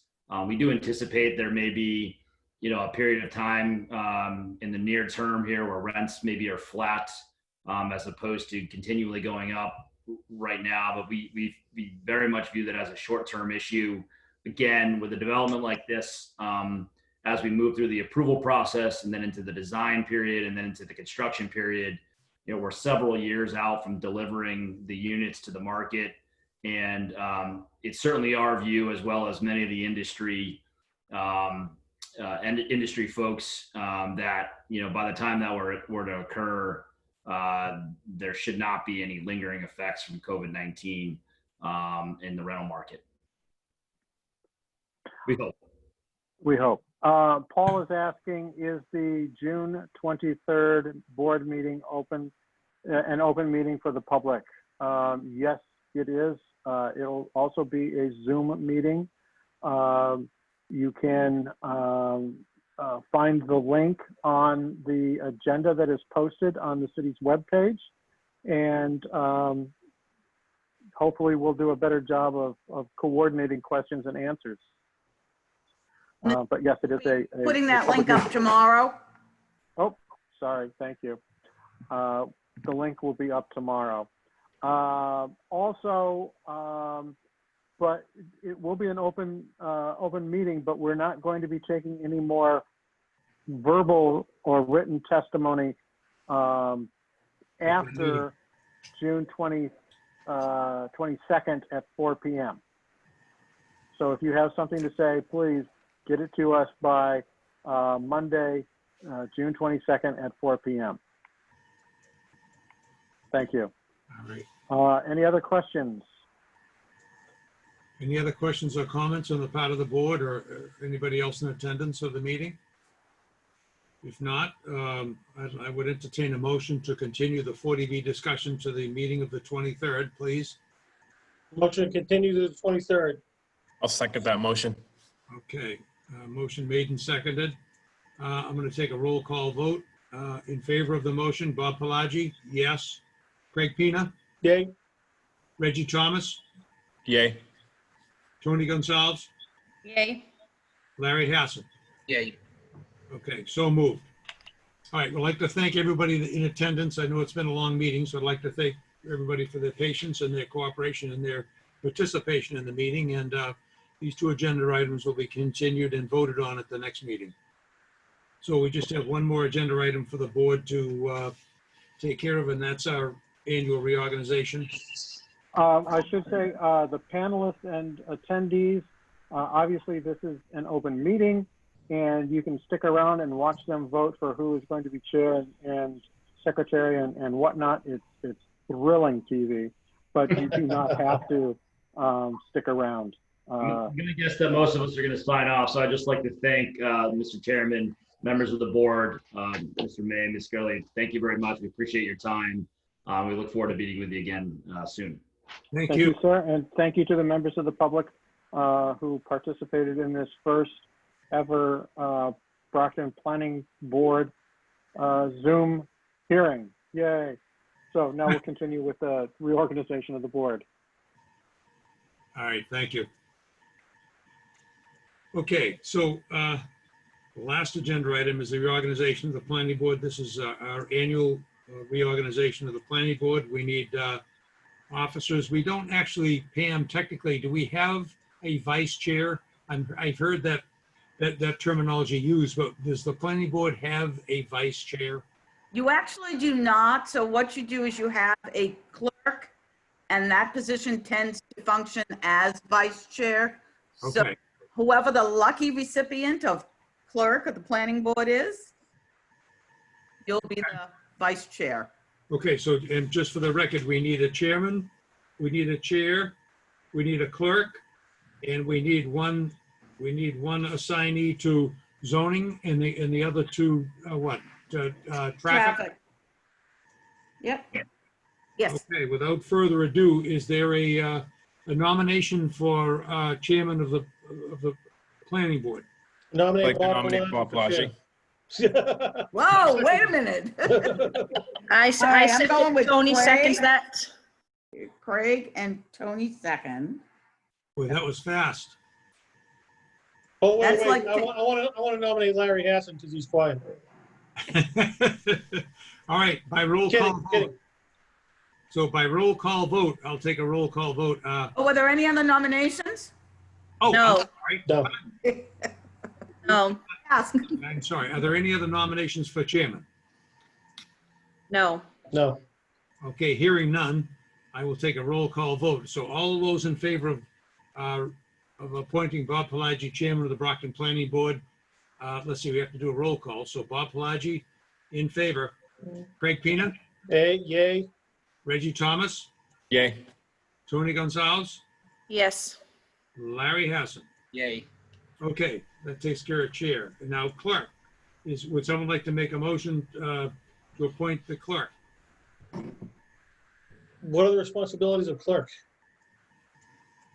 I guess to chair the meeting when the chairman isn't To there. chair the meeting when the vice chair's not there. Is Pam Gurley the clerk by default? No. No. Different kind of clerk.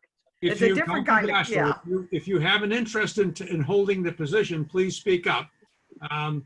That's how you're going to become involved. So if you have an Oh, interest. Larry's shaking his head. Larry? Nope. Reggie? Craig Pina does a good job at it, though. Craig's not bad. I would have volunteered prior to the pandemic. Things are changing, so schedule wise. Tony? Make a great clerk. Sure, yes. That just means I back you up if you're not there. Yes. Correct. Sure. And all right. And I'll second that nomination. Did someone also nominate, was Craig a nomination or? No, I don't want to cause any, no, I'll second Tony. I'll doubly second Tony's nomination. I agree. Okay, so there's been a motion. Let's see. Did someone make a let's see. Wait. I'll make a motion to nominate Tony for the clerk. Second that. Okay, so there's a motion been made and seconded. Roll call vote. All in favor. Let's see. No, I keep doing that. That's a mistake. Okay. Okay. Roll call. In favor of Tony's nomination to clerk. Bob Pelagi, yes. Craig Pina, Yay. Reggie Thomas, Yay. Tony Gonzalez, Yes. Larry Hassan. Yes. Thank you. Okay, so that's so moved. And then we need an appointee to the Zoning Board of Appeals. Let's see, Craig has been in that slot. So I assume, Craig, you'd like to stay in that position. I'm perfectly happy to do it, yeah. Okay, is there anybody else that would like to take on that for a year, to be fair to everybody else? Anybody else want to do that for a year? You'd be the designee to the planning board. That would require a monthly meeting at the Zoning Board of Appeals. I assume Zoom meetings similarly, but it's a monthly meeting. No one else? Is there a nomination? Can I hear a nomination for Craig Pina? I nominate Craig Pina for the zoning board. Okay, second? I'll second that nomination. You got that, Pam? Yes. Okay. Roll call vote. Let's see. Craig Pina is our designee to the Brockton Zoning Board of Appeals. Bob Pelagi, yes. Craig Pina? Yes. Reggie Thomas? Yes. Tony Gonzalez? Yes. Larry Hassan? Yes. Wonderful. Okay, finally, we have traffic. This one is a tough one to fill. For some reason, but is there anybody interested in being the designee to the assignee to the Traffic Commission? I mean, it's got to be filled, so. Is it daytime meetings? No, they're not. I think they're 6 p.m., aren't they? Yeah. And Craig, what are they? Are they monthly? Yes, and they'd be Zoom meetings from now on. Monthly meetings, yes. I mean, we'd be grateful for you to take it, but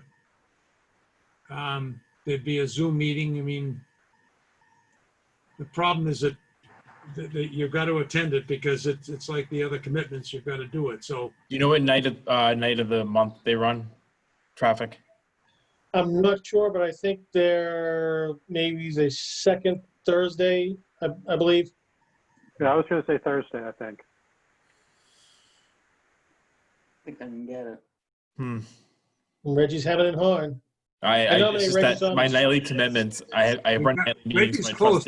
Let's talk Reggie into it. He's close. He's close. I think we got him. We got him on the ropes. Well, can you have two so they could split it?